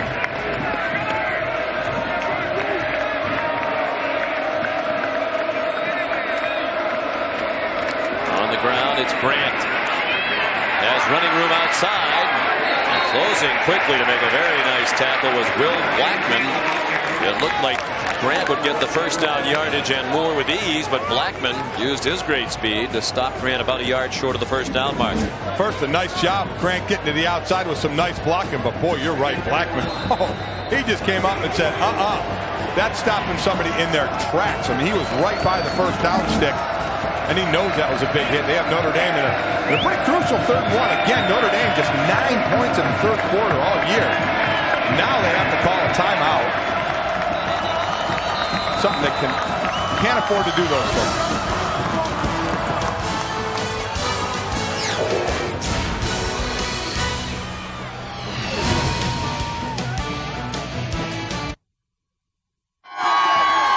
Back at Alumni Stadium in Chestnut Hill, Massachusetts, Boston College with a record of 4-3 leads Notre Dame 17-6 midway through the 3rd quarter. The Irish on 3rd down and 1. Brady Quinn, a play-action fake. He needs one block for some running room, but he didn't get it. Strung out by Matthias Kiwanuka. Ryan Flores, the linebacker, also did a very good job forcing that play. Yeah, Flores forced him to outside, made him cut back. And there was Kiwanuka there. What an athlete this kid is. Again, 6'8", 249, 250. Came into college at about 210s already, put on 40 pounds. They think he'll get up to about 275, 280, and at 6'7", 6'8". I mean, what an imposing figure that's going to be. Nice play there. Took a few seconds to think about going for it on 4th and 1 from his own 44 with a lot of time left. Yep. He's going to punt with the win. DJ Fitzpatrick. They fake it, and that'll depend on the spot. I don't think he got there. Grant Adams made the tackle on the up man, Jared Clark, who took a direct snap. BC did not appear to be fooled by that at all. No. Clark caught it, tried to go right up the middle, and Adams, who nearly blocked the kick earlier and then roughed the punter, made the play this time, and he did stop him short. They don't even need a measurement. Wow. Gamble on the part of Notre Dame, no doubt. Just a snap to the up back. Jared Clark, good play coming from the outside to get around his legs and trip him up. So he couldn't even use that 6'4" frame to stretch it out and get the first down. Now great field position for BC. They've had the best of the field position today. Eric Knight on 1st and 10. Down after a gain of 2, tackled by Derek Curry.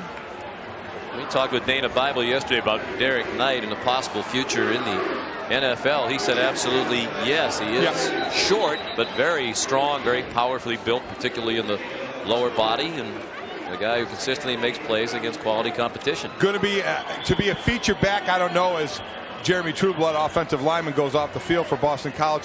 Maybe not a feature back, but maybe more of a 3rd down guy, or a guy that's not going to get a ton of carries. Certainly he can catch the ball out of the backfield.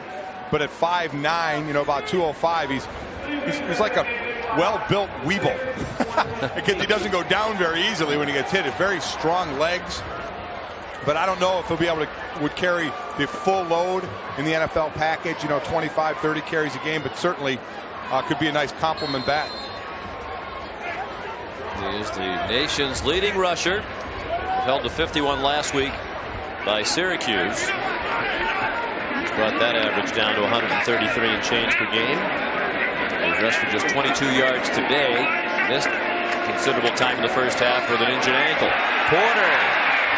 He's run very well today, selectively, but when he has run, he's been effective. He's close to a first down. Here's John.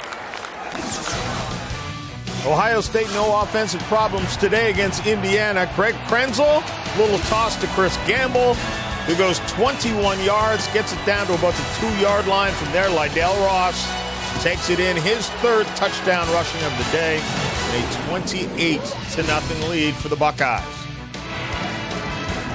Well, that's one they had to do. I mean, you got to take care of business in that game. You got to put it away. You have to beat the teams you should beat and take care of them. You can't. And Ohio State was known for that last year before winning the title. Games that they should have won by more, they would kind of squeak out. But to their credit, they won them and went on to win the national title. But not so this year, already losing once to Wisconsin. A run by Porter did yield a first down for BC. They lead 17-6. 6 minutes left in the third quarter. 1st and 10 from the 35. And it's Derek Knight again.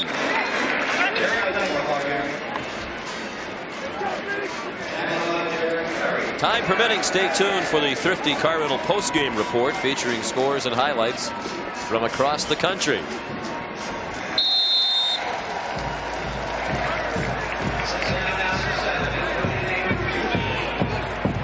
In addition to the shot that you see in recent years on the left of your picture in that end zone, we're going to build a $27 million football building. They'll start construction shortly.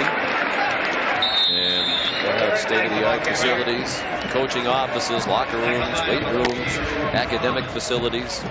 We probably should talk, at least some, Mike, about academics. These are the two highest schools in the nation with football rates in terms of graduation. BC in the last survey that was done, 95% of its football players graduated, and Notre Dame was second nationally with 92. One thing we've been losing with all that's going on with conference changes and all the big money of everything is we're losing that term student athlete. And certainly these two teams still hold true to that. Porter down the sideline, incomplete. Intended for Joel Hazard, but the junior from Marietta, Georgia, could not hang on to it in bounds. Hazard ended up twisting all the way around. Watch him go to the outside. Now the ball ends up over his outside shoulder. Watch him just have to twist all the way around. He's either going to catch it or nobody's going to catch it. He ends up with it, but he was bobbling it as he was going out of bounds. It's a good call by the official. No reception. Good job hanging on, but that'll be in bounds when you have control. 4th and 7 now, and it looks like Boston College is going to go for it. It would be about a 48 or 49-yard field goal into the breeze. And whistle stopped the play. The play clock about to run out. A timeout called by BC, leaving the Eagles with just one. While we have a moment, let's check in again with John in Times Square Stadium. Things falling apart for Penn State. Nathan Chandler, 1-yard touchdown run here as Iowa pads their lead. Penn State costly turnovers and mistakes, 26-7. And for the second straight week, Georgia has taken the first half off, tied with UAB. Remember, last week they were down 2-0 to Vandy at halftime.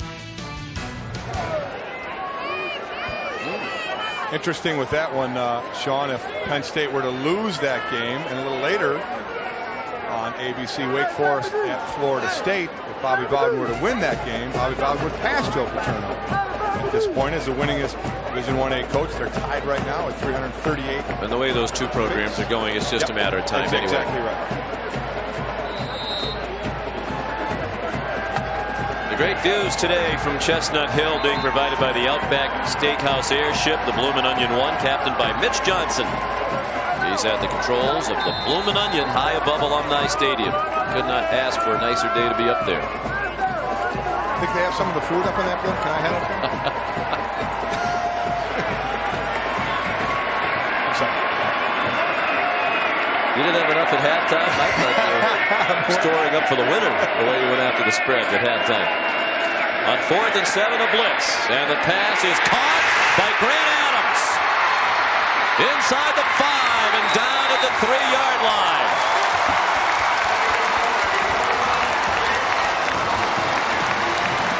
Boy, Quentin Porter has been very impressive today. Nice job of getting rid of the ball. Preston Jackson was in coverage. Just not close enough. This one down low, takes it at the shoestrings. Preston Jackson not able to hang on for the tackle. Adams does the rest. First and goal for the Eagles. They're inside the 3. Derek Knight, the tailback. And he's down just shy of the end zone. We talk about the job Porter has done today. You can see that he's developing as the season goes along. He was here for 2 years as a backup to Brian St. Pierre, but played very little. Right. The quality of the opponents he played in high school wasn't all that great up in the state of Maine. He did have experience in their system. He knew the system. That's exactly right. So he would make the right plays. He just needed the execution a little better, and that's what's starting to come. He fakes it tonight. Watson came on a blitz. Now Porter runs, lunges. Did he get it? Yes. Touchdown, Boston College.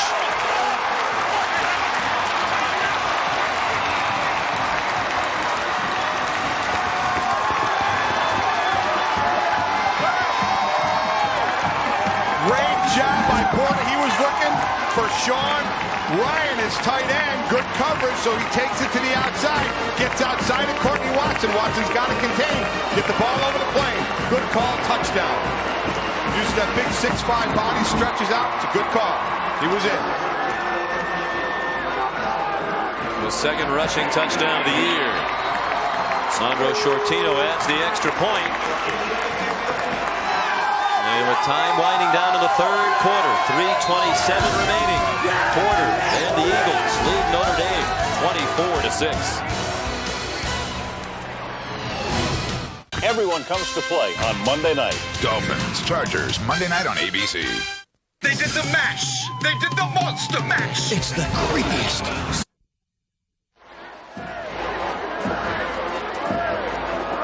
Boston College stopping Notre Dame on a fake punt try, taking advantage of the excellent field position and scoring the touchdown that has given the Eagles a 24-6 lead.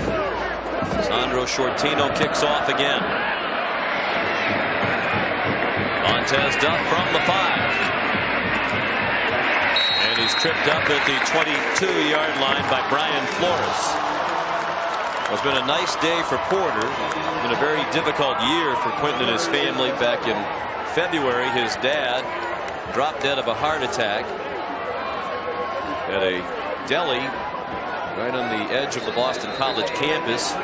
Quentin's parents were driving him back to campus after he had attended his brother's wedding. When he came out of the sub shop, his dad wasn't feeling well and suffered a massive heart attack. And Porter stood there basically and watched his dad die in his arms. Really died in his arms. I mean, it's an amazing story. A very close family, and obviously it's still a major struggle for Quentin. Deflected pass. That hit the turf. Good call by the officials as Peter Sheen went for a diving interception, but he trapped it. Justin Bell, a backup defensive end, freshman from Alexandria, Virginia, tipped the pass from Brady Quinn. Again, play action. Nothing fancy. He's got a guy out. Getting in his face, though. Getting right in his face. That's where Brady Quinn will learn in time. You either pull it down, you either try and scoot. It's a good call. Hits the ground, no doubt about it. But you're getting the guy coming in. Maybe Brady Quinn will learn. Fake pump it. Get the guy in the air. Go around him. Young quarterback learning his way. And down by this margin this late in the third quarter, they're going to have to lean heavily on Quinn and the passing game undoubtedly. They go to the run with Julius Jones, and he's out of bounds at the 23. There is a lot of youth and inexperience on this Notre Dame team, but Ty Willingham says you can't use that as an excuse. One thing that I will never do, and hopefully our team never does, we don't expect any less of our young players than we do of our veteran players. We expect that if you step in, you've got to get the job done. Is that easy? No, certainly not. Because one of the most important things in any profession is experience. And Brady Quinn getting that on-the-job training. They expect him to be able to go in there and do the job. He hasn't had a lot of help from his offensive teammates today. He throws a good ball juggled by Fasano. Then he went lunging for the marker. And they didn't give him a very good spot. Boy, unless his foot stepped out, they didn't give him a very good spot. Looks like they marked him short. Yep. Of course, the official chains are on the far side of the field, so they will bring those across. He needed to get, it's like right around to the 32-yard line. It's like it was just a little before that. I'd like to see if his foot went out. Looked like his body certainly reached over that.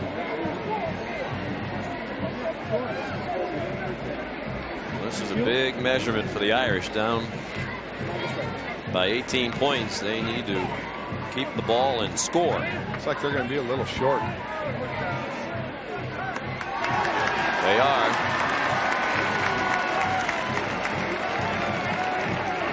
again, Fasano bobbles it a bit, then gathers it in. Oh, yeah, that was a good spot. Yeah. Foot never officials have had a very good day today. He was actually losing the ball. Right. As he went over the sideline. Ball hit on the out-of-bounds mark there. Yeah, it was a good spot. 4th and 1. It appears Notre Dame will go for it. Last time they had the ball in 4th and 1, closer to midfield, they tried to pick up the first down on a fake punt, and BC stopped it. Oh, you're getting close to the point of no return, where you need to change the game plan a little bit and do what you need to do. Notre Dame is not a quick strike team, so they feel they have to keep their opportunities by hanging on to the ball here. And no blocking back there for Jones. They do have 2 tight ends in the game. It's a quarterback keeper, and Quinn appeared to move enough to get the first down. Good call. They gave him the room there where they had it set up with the D tackles, no one over the center. The middle linebacker was going to step up. And what you do is you get the quarterback going, and then you get your running backs to just slam in right behind him and push him forward. That was just about a had to convert first down there for Notre Dame, given their situation, also given the fact they would have given the ball back to Boston College at the 32-yard line.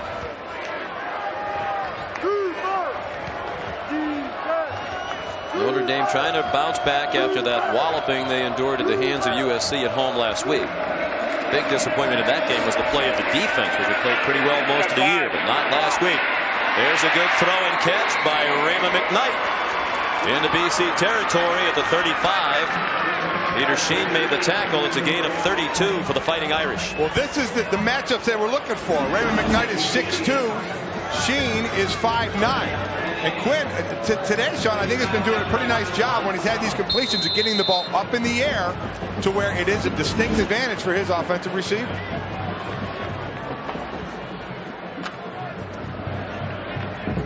First and 10, Notre Dame. Taking down to 2:20 left in the third quarter. Irish have not scored a touchdown today. They have just 2 field goals. Julius Jones can't get out of the backfield. Doug Goodwin made a nice play. He was one of their best players until a hip injury suffered last year. The 5th game of the year really slowed him down. He missed most of the rest of last season and skipped all of spring practice. Had to have surgery to deal with that hip problem. He's still not back to where he was. No, he's not. But you know what? That D-line, again, the strength of the defense. And for the offensive line of Notre Dame, they had 1 regular starter coming back from last year, Sean Milligan. He hasn't been playing. So virtually it's 5 guys gaining experience along the road here. Quick throw, bobbled for a moment by Julius Jones, and then he's upended by Will Blackman. Wow. What an athlete. He's had a great day today, as has John Saunders as usual. We check in again with John. Just trying to hold down the fort here, Sean. Penn State against Iowa. Zach Mills, little toss to Austin Scott. What a great bit of running here. Should have been tackled 3 or 4 times. Finally, backs in the end zone. Penn State trying to mount a comeback. I know one man will be interested in that score is Greg Madison, the defensive line coach at Notre Dame. His son is a freshman redshirting at the University of Iowa. Ryan Grant, the catch over the middle. He's tackled immediately by Ray Henderson. And it's another 4th down for Notre Dame. And they were playing in 2 plays. They knew they had 2 plays to get the first down, so they didn't have to go for it all on that one. Now they set themselves up, needing 6 yards. It definitely opens up your options a little bit more than better than 3rd and 12. 3rd down and 6 from the 31. A 4th down and 6. They need to reach the 25-yard line. 3 wide receivers into the game. Quinn running out of time. Throws, and it is caught, but inbounds.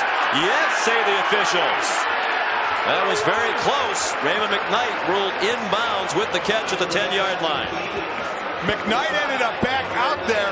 Rashawn Powers-Neal, the fullback, drifted out there to where they almost had 2 receivers in the same spot. Again, Quinn laying it up there, giving his chance for a bigger receiver to get it. He's got a lot of time. A nice job by the O-line. Lays it to the outside. That's a catch. Absolutely. Gets that 1 foot down. These officials, we don't need instant replay today. These guys are right on everything. Right on it. They've been fantastic.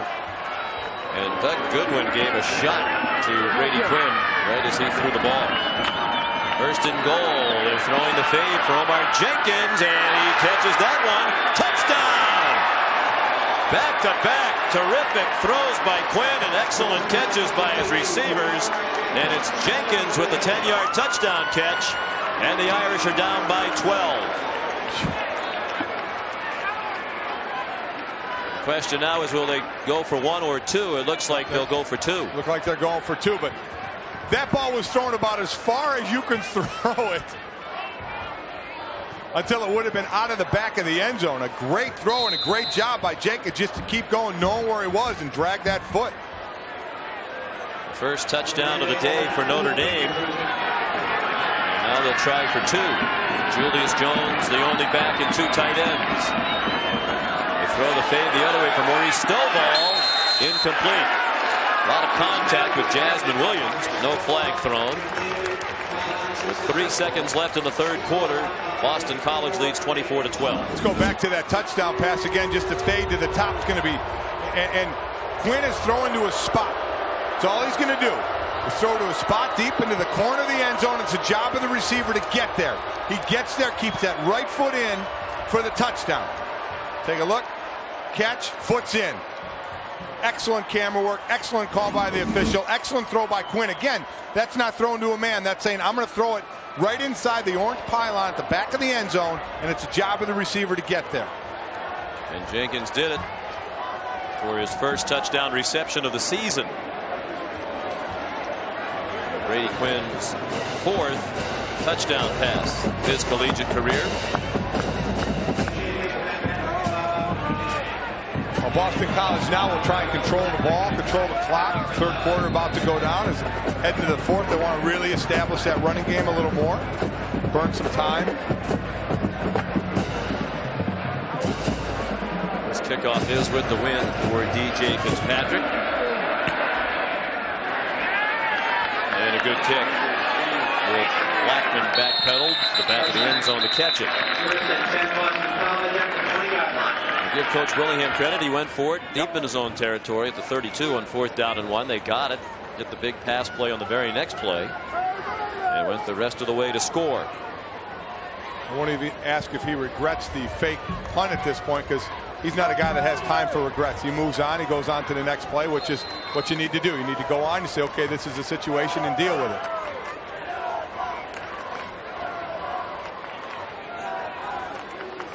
Porter running in late with the play from the sideline. He only got to the huddle with 13 on the play clock. Saw Tom O'Brien sneak a peek at the play clock. They do have time. And it's Horace Dodd getting across the line of scrimmage through a tight hole and out to the 26-yard line on the final play of the third quarter. After 3, Boston College 24 and Notre Dame 12. ABC Sports presentation of college football will return after this message and a word from our ABC stations.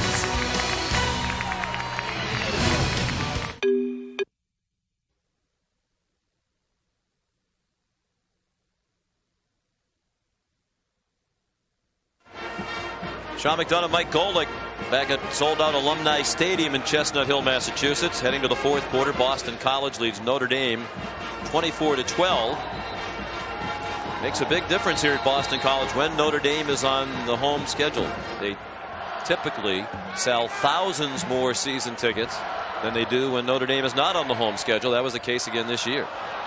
That pass incomplete, intended for Horace Dodd. They've sold 39,000 season tickets here this year in a 44,000 seat stadium.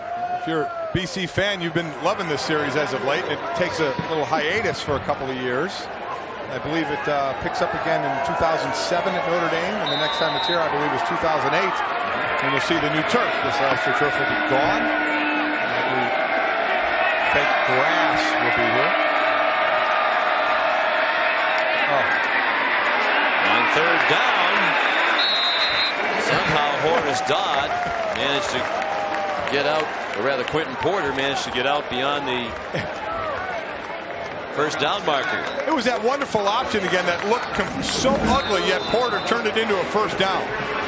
Look at the spinning. Down, spinning. It's a nice job. That's a big whiff by the Notre Dame defense. Sure is. They're down. They would have been able to force a punt right there. Instead, BC retains possession. One more clock. Here's Dodd. Dragged down from behind by Derek Curry. Those two teams will play next season at Notre Dame. Then the series goes on. I'm sorry. Here. Coming up in the second half of our doubleheader, you'll see Big Ten heavyweights Purdue and Michigan battle in the Big House, or Oklahoma State, Texas A&M, Wake Forest, Florida State, USC, Washington. Check local listings for the game in your area, or get ESPN Game Plan and watch the game of your choice. Thank you for correcting me on that. So no, not a problem. Next year. I didn't want people who have tickets for next year to think, oh my gosh, I thought they were going to play out here in South Bend. That was my way of trying to get some tickets for next year, and those people didn't think they were. They won't play again here until 2008. And of course, by then, BC will be in the Atlantic Coast Conference. Penalty against BC. Certainly cut down on the penalties today. That's just the fourth, and that'll make Tom O'Brien happy. They had a couple early where you thought the trend was going to continue, but cut it out for a while. Certainly a long process for this BC football program with the ACC. Yeah. They thought they were going to the Atlantic Coast Conference along with Miami and Syracuse. Only to have the politicians get involved in ACC territory. Toward that plan, Virginia Tech was invited. Syracuse, it turned out, was not. Porter keeps. Jerome Collins, a backup linebacker, pulls him down. Well, what's been incredible in this whole process is the domino effect from Big East teams going to the ACC, Conference USA teams, and going to the Big East. WAC teams, you know, losing teams, then to the Conference USA. Sun Belt having teams go to the WAC. I mean, where does it going to end? It's not going to end. Third down. They need to get to the 41. Porter throwing it well beyond the 41 and too far. Intended for Grant Adams. Montez Duff had coverage, and Dwight Ellick over there as well. It'll be fourth down and 11. The defense does their job there, getting the offensive ball back. Seeing the offensively for Notre Dame, it's the up and out passes to the tall receivers that has been working today, mixing in with an occasional run. See if they go back to that plan after this punt. Walensky punting with the win. Terrible snap. It bounces back to him, and he will get tackled at the 22-yard line.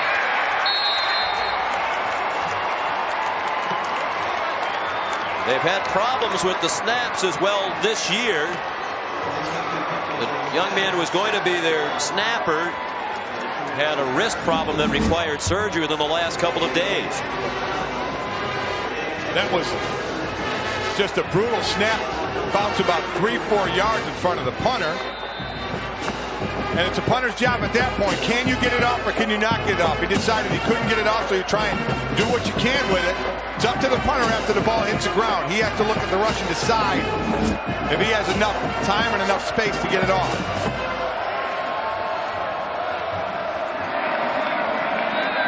Brady Quinn under duress throws toward the end zone for Stovall. Touchdown, Notre Dame.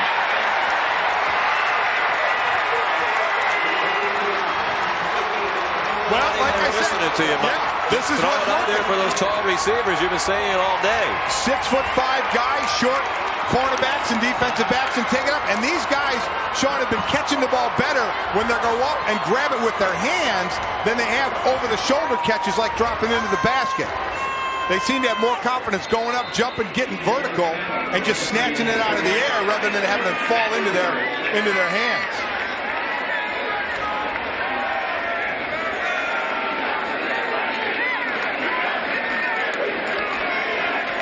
DJ Fitzpatrick adds the extra point.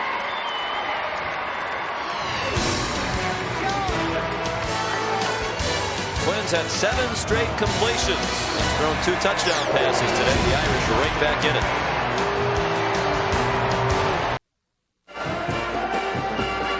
We're back at Alumni Stadium. And it was a raucous crowd a few moments ago. You can sense a little nervousness in the atmosphere now. After a bad snap on a punt, that's been a recurring problem. Notre Dame capitalizes with a 23-yard touchdown. The snapper is Dan Berglund. In defensive man, he came here as a walk-on quarterback. from Minnesota, and out of necessity, they have been teaching him how to long snap. Right. And he is still very much a work in progress. It's admirable that, as a quarterback, you take on the role of long snapping and do what you do for the team. But that's right. Certainly a position he's not used to. A chance to go to some Ivy League schools, but wanted to walk on here at BC. The kickoff is fumbled. It's another special teams nightmare today for Boston College. Will Blackman juggled the low kick. Boston College needs a little regrouping here. They need to go back to what they do best, be it run, be it the short pass, and move the chains a couple of times and catch their breath. Right now, momentum has shifted to Notre Dame. Boston College has to settle down and say, okay, this is what we do best. This is what's worked best today. Let's go to it. Let's take a deep breath, and let's try and get it back a little bit. Horace Dodd is the running back. The play action fake by Porter. He throws to Sean Ryan, and you could see that hit coming. He got belted in the middle of the back by Quentin Burrell.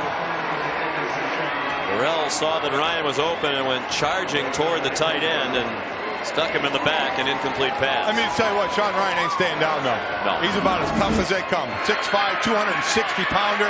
The pass goes up in the air. This is one you go back and you say, you go ahead and put it down a little more. Makes him jump some, and the defender's doing what you got to do. You have to separate the man from the ball. And he did. Ryan is up. And okay at this point. Boone Porter won for his last 6. He'll throw again. Now he takes off. And he's out to the 20 for a gain of 3. Momentum clearly on the side of Notre Dame now. Courtney Watson made the tackle. You haven't been running all over Notre Dame, but you've been running successfully. Even though Knight's been out, Horace Dodd has come in and done a nice job. 2 plays, 2 pass attempts. One the quarterback has to keep it. Going away from what got you here. And that's been establishing the ground game, and now they find themselves in 3rd and 7. Looking at the prospect of having to punt again. Out of the shotgun with 3 wide receivers. Dodd stayed in for a moment to block. Porter takes off for the marker. He gets pulled down. It looked like it was a face mask. The sideline certainly thought so. Maybe they just had him by the collar or the shoulder pads. Courtney Watson pulled him down. And it's a first down on the run for Porter. Well, Porter's done a couple of nice runs, Sean, and getting the first downs. And here's another one. He gets just collared at the end of this one. But not before he moves the chains. Yep, just grabbed by the back of the neck there. But I'll tell you what, he does a good job of knowing exactly where the stick is and where he needs to go. Horace Dodd remains the tailback. Under 12 minutes remaining now. And the handoff to Dodd on the delay.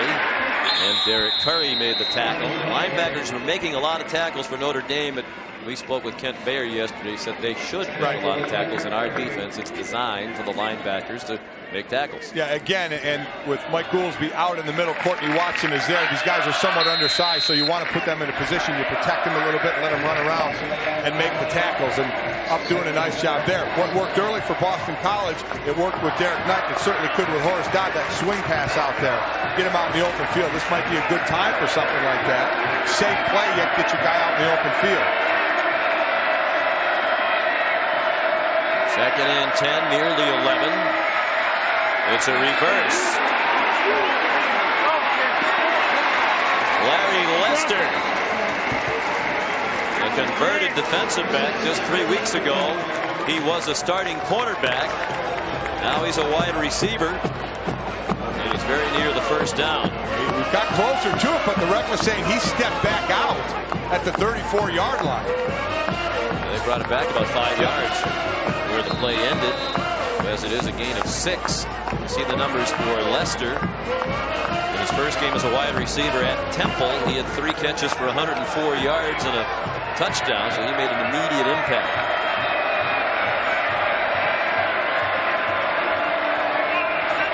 Third down, 4.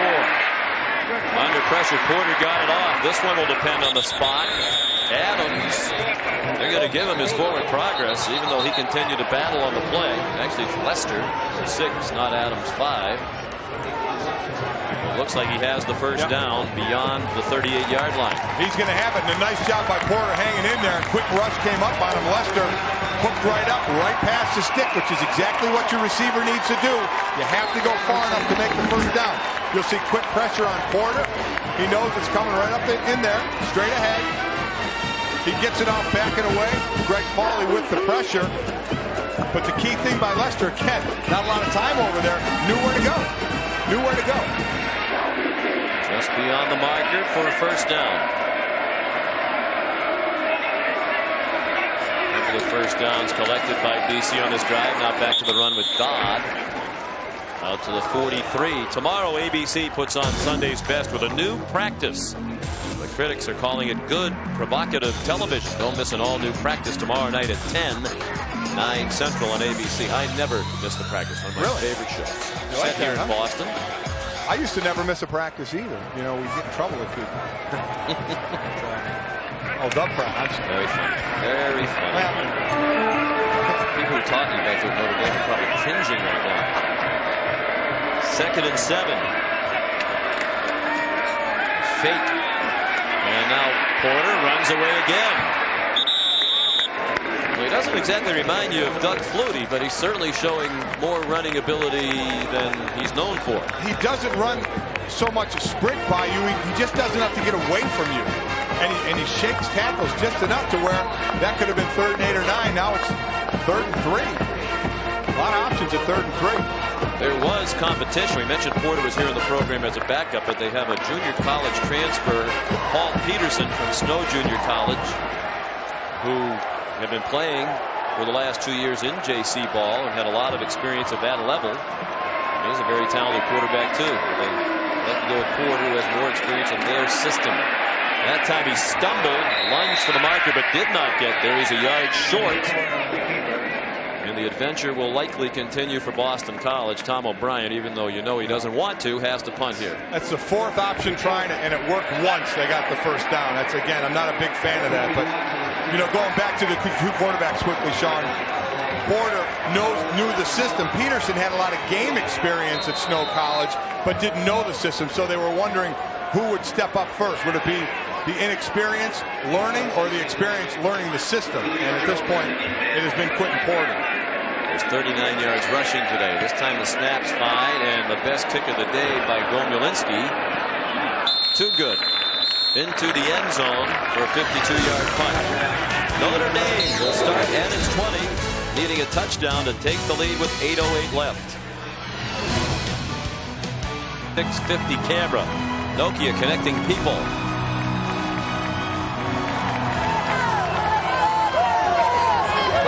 Boston College burned some time off the clock, and they changed field position as well. So Notre Dame has 80 yards to go. Brady Quinn on the last 2 drives for Notre Dame, 7 of 8 for 99 yards and 2 touchdowns. They go back to the ground. Julius Jones offended by Peter Sheehan. Terrific play by the junior from Medfield, Massachusetts. Loss of 3, the ball back at the 17-yard line. It's been a big play day for Notre Dame. 137 yards on just 5 pass plays. Their other 55 plays from scrimmage have yielded 198 yards.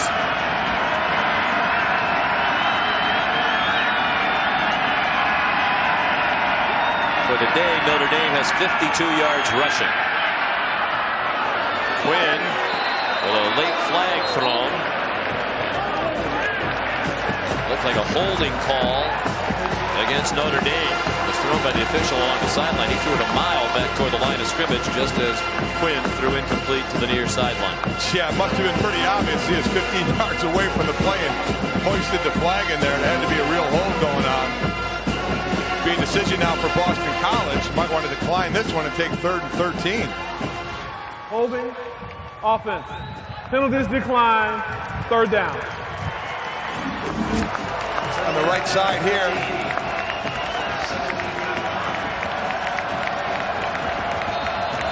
Wrestle him down a little bit. One of your old wrestling moves. Well, just keep those hands inside and sometimes you won't get caught. Third down and 13. They're just 2 out of 14 on third down in movement.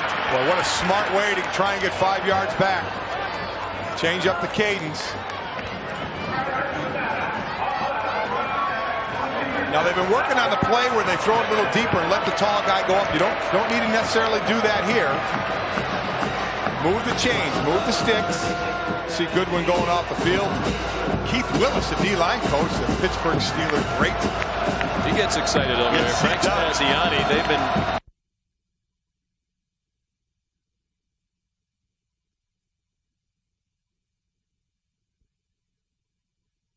that they think eventually is going to take over that tight end job. Just a sophomore out of New Jersey. 42 touchdown receptions in high school. Wow. But he's making the big plays. The big catch last week against SC, the touchdown in the end zone, and that bad loss for Notre Dame. But starting to get a feel with Brady Quinn. Quinn trusts him, knows where he's going to be there, knows he can catch the ball. Get a good tight end that you could work into that offense. It opens up so many other things. It's becoming a big day for Quinn. 20 for 31 for 294 yards. And he's had some dropped along the way as well. That pass caught along the far sideline for a gain of 7 by Josh Schmidt. The junior walk-on from Germantown, Tennessee. Quinn looks in complete control at the moment.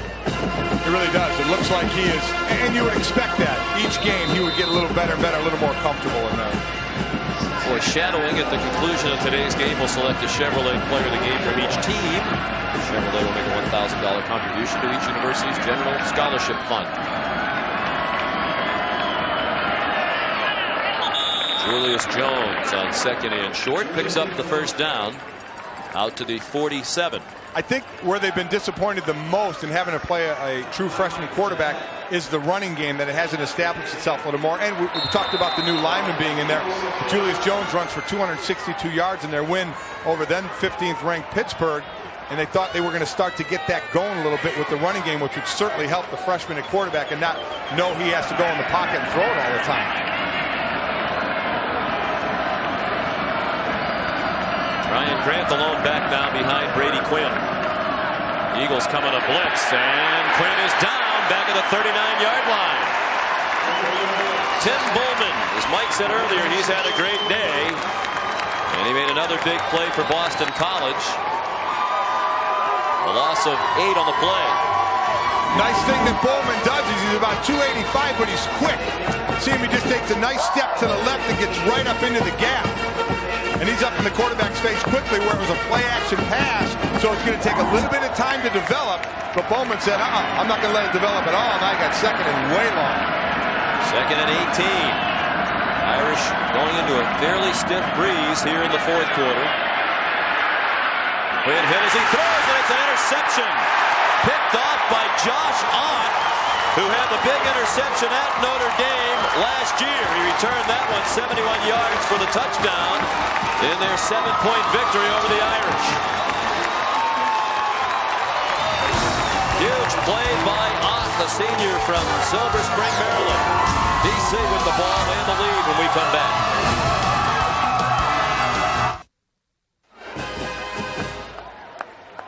Back at Alumni Stadium on the campus of Boston College in Chestnut Hill, Massachusetts. 5:34 remaining.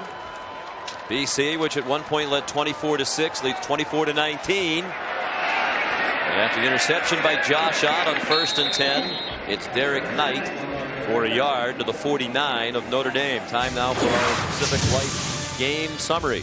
Quentin Porter just coming up with enough yards. 1 yard just gets into the end zone there. Good fade route to Omar Jenkins by Brady Quinn. Bad snap. Led the great field position for Notre Dame. They get a touchdown. Brady Quinn to Stovall. But here on 2nd and 18, Quinn tried to force one in there. Josh Ott picks it off, stops the drive. Porter in trouble, and he is sacked. Back at the BC 48, Kyle Buttonsack, senior from Bridgewater, New Jersey, with his 3rd sack of the year. I'll tell you, going back to that interception, Sean, you mentioned it with Josh Ott. I think Notre Dame fans will be happy with number 45s out of the program. For Boston College, the senior last year with that big pick against Notre Dame, returning at 71 yards for a touchdown, that you alluded to earlier. Another big pick here, but another important 3rd down for Boston College to try and keep these chains moving. Another exciting game between these two rivals, the only two Catholic universities in America that are playing Division 1A football. They're the two largest Catholic universities. Porter stayed on his feet a long time with Irish all over him. And finally, Greg Pauly, with help from Derek Curry, managed to get the big 6'5" Porter on the ground. That's okay. That's okay. He didn't try and force anything down the field. They're going to punt. They're still going to be in good shape with the field position, unless you get a big return here. He did the right thing, not trying to take anything downfield and possibly throw into a mistake. Tomulinski in the spotlight again. Letting the clock run down. Tomulinski has it blocked. Blocked and picked up. There is a flag on the play. Nate Chickatano blocked it. Carlos Campbell returned it. Let's wait and see what the flag is. Coming from the side judge. It's against Boston College. It's going to be a Notre Dame touchdown. Illegal formation. Only 6 men on the line on the kicking team. Penalties declined. Touchdown. Second time they've been called for the illegal formation while trying to punt today. Another special teams nightmare for Boston College. Straight up the gut on the block. They were coming after him, and a great job by Carlos Campbell as the ball's bouncing away. I'm sure everybody on the sideline was yelling, you got room to pick it up. Go ahead and pick it up, and that's exactly what he does. Nate Chickatano, a backup fullback sophomore from Cole Township, Pennsylvania, with the block. Carlos Campbell picked it up and ran it in. He's a junior reserve defensive back from Hampton, Virginia. Notre Dame now with the lead by 1. And they're going to go for 2 to try to make it a 3-point game. That way a field goal could only tie them. 2-point lead at this juncture doesn't do you much good. Julius Jones stopped. Matthias Kiwanuka, TJ Stansel combined to stop the 2-point try. 3:34 remaining, and the Irish have come from 24-6 down to take the lead. Notre Dame leads for the first time since it was 3-0 in favor of the Irish very early on. They've rallied from 18 down to take a 1-point lead on this play. Well, we'll see what comes from. We'll run it. Let's run it a little bit, then we'll show the freeze works. All right, stop it right here. Right here, he's coming through on the block, splits the 2 guys. Get the block, but Campbell picks it up, and look at about the 4-yard line. You're going to see his left foot. Way out of bounds. Steps out of bounds. And the refs have done a great job all game of making some calls, but that one, he was out of bounds at the 4-yard line. Yeah, and at the 2 on his knees. Yeah. Wow. Yeah, that was a major miss. BC, which has had a dreadful season on special teams, continues to have problems. And right on cue is Blackman the other way. And the kicker, DJ Fitzpatrick, saved the touchdown. All the way out to the 49-yard line. Will Blackman. He's been one of the stars of the day today for Boston College, both in the return game and as a cornerback. And understand the direction Boston College is going. The wind is at their back. And they have a good field goal kicker with a strong leg in Sandro Shortino. His long this year is 40. The long of his career is 49. And he's got a little bit of wind in his back. Flags down. On the offense, they broke the huddle with 12 men. 5-yard penalty, first down. They had 12 in the huddle there. Well, it's the same things that have plagued BC all year. Penalties and special teams mistakes have been the biggest reason why they're a disappointing 4-3. I give him credit. He's got to be biting a hole through his tongue right now, because I'd be losing my mind. He's walking around so calm.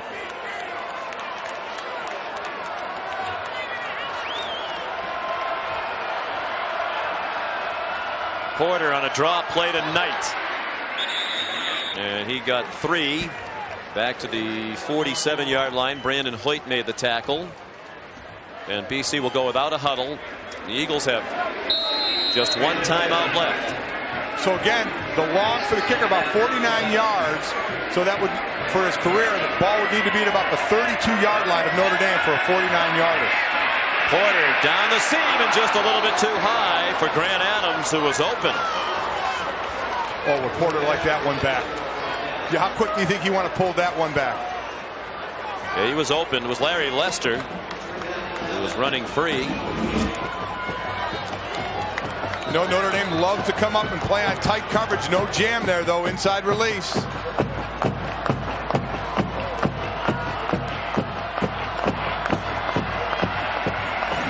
Third down and 11 now with under 3 minutes to go. Porter has another man open. Adams this time. First down into field goal territory at the 28-yard line. Again, really no need to hurry now, Mike. No. Field goal range, there's all kinds of time with 2:49 left. Go ahead, let it run on down. But this is something that plagued Notre Dame, especially last weekend against Southern Cal, when they threw the ball all over them as the holes in the zones and holes in the defense. That's a 25-yard gain. Back on the ground with Knight. He gets near the 25-yard line. Time permitting, stay tuned for the Thrifty Car Rental post-game report featuring scores and highlights from across the country. Another memorable game between Notre Dame and Boston College. And Boston College is still playing the hurry-up offense. And they hand it off again to Knight. Realizing they're in field goal range, it would be a long field goal. Knight got a couple to the 24, about a yard and a half. Well, if you're just playing for a field goal try here, you shouldn't be hurrying. No. Because you don't want to leave Notre Dame with any time on the clock. So they obviously don't feel too comfortable at the distance of the field goal right now. And Porter will throw it. He steps up, runs again, and is very close to the first down. Looks like they'll give him a favorable spot near the 18-yard line. He has been amazing, Sean. You need 3, he gets you 3.5. You need 6, he gets you 6.5. He seems to just get enough, and I think he did it again here. Got him a first down. I'm surprised they didn't ask for a measurement there. Steve Payman signaled first down. It was very close. The marker was right on the 18-yard line. That's where the ball is. Now, they just need to take their time. There's no need to hurry. In fact, Notre Dame might want to think about a timeout. Using their timeouts, absolutely. Here's Knight running left. Inside the 15. The ball's on the ground, but he was down at the 14-yard line. Tackled by Brandon Hoyt. No, they need to get back in the huddle. Don't hurry up here for Boston College. And Notre Dame really need to have 2 timeouts. They need to think about using one.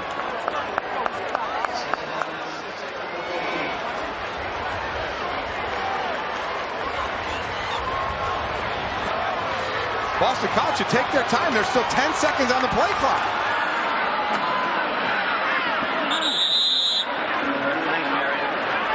Derek Knight, the ball carrier again, and a timeout is called.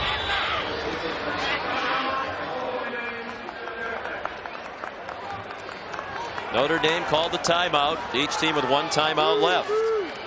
Well, it could come down to a last-second field goal. And football fans around the country will remember the game in 1993.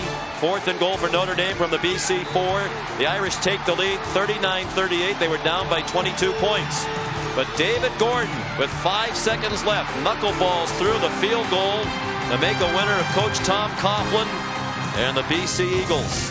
And ending Notre Dame's hopes of a national championship for that season. In some of my works with ESPN and covering the NFL, down covering Jacksonville a couple of times and be in Tom Coughlin's office with the Jags, and there was that picture prominently displayed. And you know, when the Notre Dame was going through their coaching search for a while, Tom Coughlin's name was mentioned. I remember talking to him. I said, you get that Notre Dame job, that picture can't come along. You can't have a picture of a winning field goal against a team that you may be coaching. What a game that was. BC has a tradition here every game at home of bringing a former player or coach back, introducing him to the crowd after the first quarter. And Tom Coughlin and his wife Judy came back earlier this season, got the biggest standing ovation that anybody's had of all the great players and coaches who have come back. And I know that meant a lot to the Coughlins, and some smart school or pro team is going to hire Tom Coughlin as a head coach. Without a doubt. He came in and started that program the way he knows how. It's a tough program in Jacksonville, and he'll do the same somewhere else. They have an experienced field goal kicker. See what's coming up next. Purdue, Michigan plus regional action, and Sandro Shortino, who's been a little bit shaky this season. 5 of 11 this year coming into the game. But 4 for 4 from under 40 yards. There's Knight. He appears to have another first down. They are just getting enough, it seems, to move it. Amazing. Well, this one's a little closer. This one I think they're going to have to measure. I think if you're Boston College, you'd rather punch it in the end zone rather than leave it up to the special teams. Yeah, I would agree. The variety of disasters we've seen today. Unless they're short here, then there's no doubt what they have to do. It would be 4th down if Knight did not make it. It might be just a little short. Yeah. Well, you have to kick the field goal. Absolutely. You have to kick the field goal. No way you can pass up a chance for a chip shot field goal that might win the game to try to go for it on 4th down. If you get stopped, the game's over. This is a little bit longer than an extra point. And from the left hash, so he'll have to kick it to the right a bit. I think what he's going to do, though, is send them back out there to line up, because as soon as they reset the chains, the clock will run and make Notre Dame use this last time out. And Notre Dame has to use it. They have to use it. And Notre Dame's going to use the timeout before BC even lines up. Yep. They realized the clock was going to run as soon as the chains were reset. So the timeout has been called by Notre Dame.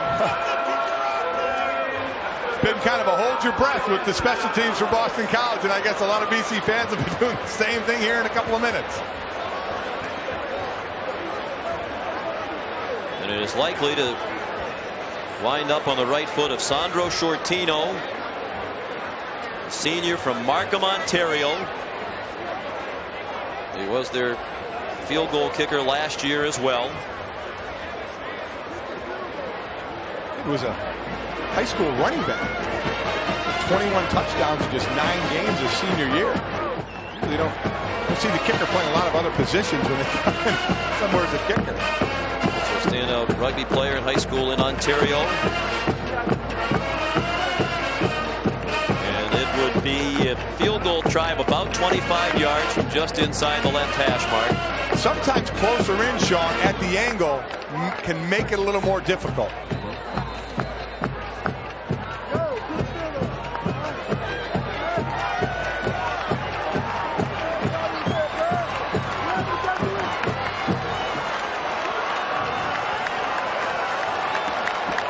Welcome those of you who have just joined us to Chestnut Hill, Massachusetts, Boston College and Notre Dame. Notre Dame has rallied from 24-6 down to take a 25-24 lead.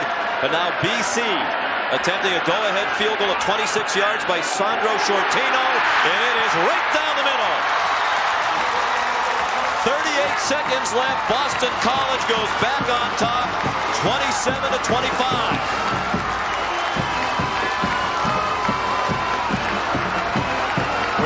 Special teams to come through, snap, hold, kick, great blocking. Tom likes it, but you see, he's not losing his mind. He's saying, get over here. There's still 38 seconds to go. He's seen it too many times where we can go one way or the other. And you get a penalty for celebration, and all of a sudden you have to kick off from your own 20. Exactly right. All Notre Dame needs is a field goal to win. That difference in the field position could be huge. Here you go. A low snap again, and credit Mike Fossil, the holder. You can see that ball bouncing right as it arrives with Mike Fossil. He is the son of New York Giants coach Jim Fossil and his wife Kitty. And young Mr. Fossil was a key part of that play. Most of the kickoffs now going this direction have been deep in the end zone and not returnable, because this is what Notre Dame could really use, is a big-time return here. But if they can get if Boston College get it out of the back of the end zone or in the end zone, they can start at the 20. Big advantage. Bear in mind, Notre Dame is without its starting kicker, Nicholas Senna, one of the best kickers in America. And Ty Willingham told us yesterday that they lose about 10 to 12 yards in distance on field goal tries with DJ Fitzpatrick, who's been solid but doesn't have the range of setup. Boston College has called a timeout, and the direction Notre Dame is going, whatever win there is, it will be in Notre Dame's face. We've had beautiful aerial shots today of one of the world's great cities, Boston, Massachusetts, courtesy of our friends at Outback Steakhouse, proud sponsor of the Outback Bowl. The Outback Steakhouse airship, the Bloomin' Onion 1, provides aerial coverage for sporting events across the country. Hard to believe there'll be at many sporting events with more pristine pictures than what we've seen. It's been beautiful. Today. A textbook. Great day for football. Autumn day in New England. Going to be a lot better day for Tom O'Brien and his staff if they can pull this one out after squandering an 18-point lead.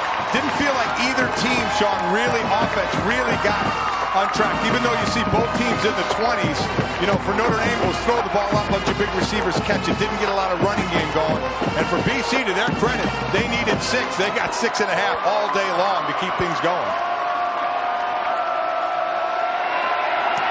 Sortino with the win, drives it into the end zone, and no chance for return out of the back.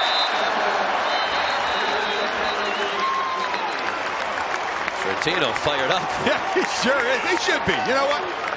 The chances you don't get a ton to have a winning kick like that. No, that's possibly a winning kick. You come to college dreaming about a chance to kick what was perhaps going to be a game-winning field goal against your arch rival, and that's what Sortino has done. But still a chance for the Irish. No timeouts. 38 seconds left. Again, first downs. If they choose to use the middle of the field, we'll stop the clock until the chains get set. They can maybe get away with that early, but then they're going to have to use the sidelines. Brady Quinn, a career-high 302 yards passing for the true freshman from Dublin, Ohio. 21 out of 33 with 2 touchdowns and 2 interceptions. He zings one, and it is broken up by Peter Sheehan. Intended for Raymond McKnight. And the veteran Sheehan has had a nice day in the secondary for Boston College. A guy playing on a very bad knee. You can even see a little limp as he walks back to the line of scrimmage. Well, they're going to play deep. They're going to give him shorter underneath things. That was just a nice heady play by Sheehan breaking on the ball. 31 seconds left. Quinn throwing into a fairly stiff breeze. 4-man rush again. Underneath it's Julius Jones. No chance to get to the sideline. He did appear to get the first down, which had stopped the clock for a moment while they moved the chains. How important are a couple of inches? And right there you find out, because the clock is going to stop for a bit until they set the chains. And there goes the clock. And he spikes it into the ground, stopping the clock with 20 seconds left. Well, Jones looked like he was going to try and get out of bounds first, saw there was no way he could do it, so he turned it upfield and tried to get to the first down marker, which he did. So he certainly helped. It's the little things like that that can give your team a chance. Notre Dame still with the chance 20 seconds ago. Just obviously for Boston College, don't let anybody behind you. And they're going to try and send the big, tall guys deep. Omar Jenkins and Murray Stovall to the bottom of the screen down here. Here's your tall receivers. Surprised the BC safeties weren't even a little bit deeper. Quinn throws too high for Raymond McKnight. And it'll be 3rd down and 10 with 13 seconds to go. Notre Dame at its own 30-yard line. You know, at this point, Sean, it's worked for Notre Dame. I know BC would know it's coming, but again, you have the 6'5" Maurice Stovall. You send him down the field and get it up there. I mean, and you try. I mean, I would say you're in desperation mode right now. Nothing wrong with trying that jump ball. Yeah. Throw a deep one and hope you can get down the ground fast enough to stop the clock and either run the field goal team on or get up and spike it. 4 wide receivers, 3 to the right of Quinn. 3rd down and 10. Another 4-man rush, putting pressure on Quinn. He throws it away. And it comes down to one last opportunity now for Notre Dame with 6 seconds left on 4th down and 10. Tim Bowman right in the face of Quinn, and he has been a defensive standout all day long for Boston College. He absolutely has, and he started running off. Goodwin came back in. He thought he was leaving, and they were like, no, you stay. I can keep Bowman on the field as well. He's been a nice job, and they need protection here. That time they forced Brady Quinn to go left. He's got to have some time to step up in the pocket and deliver this ball. He's going to throw it absolutely as far as he can throw it right now. And if you're a BC defender, just knock it down. And the game is over. Quinn throws under duress in the direction of Stovall. Ricochets around and is caught, but time expires. Caught on the ricochet by Raymond McKnight at the 33, but that's the end of the game.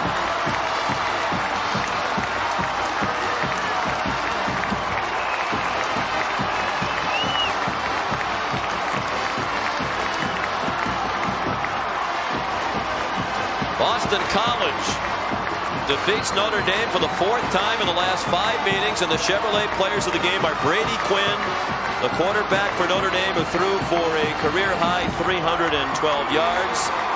We can update that on the last completion to 350 yards, and Quentin Porter, the quarterback for Boston College. In recognition of their efforts, Chevrolet will make a $1,000 contribution to each university's general scholarship fund. Once again, our final score, Boston College 27, Notre Dame 25. ABC Sports is online at ESPN.com. Search ABC Sports. Now here's John in Times Square Stadium.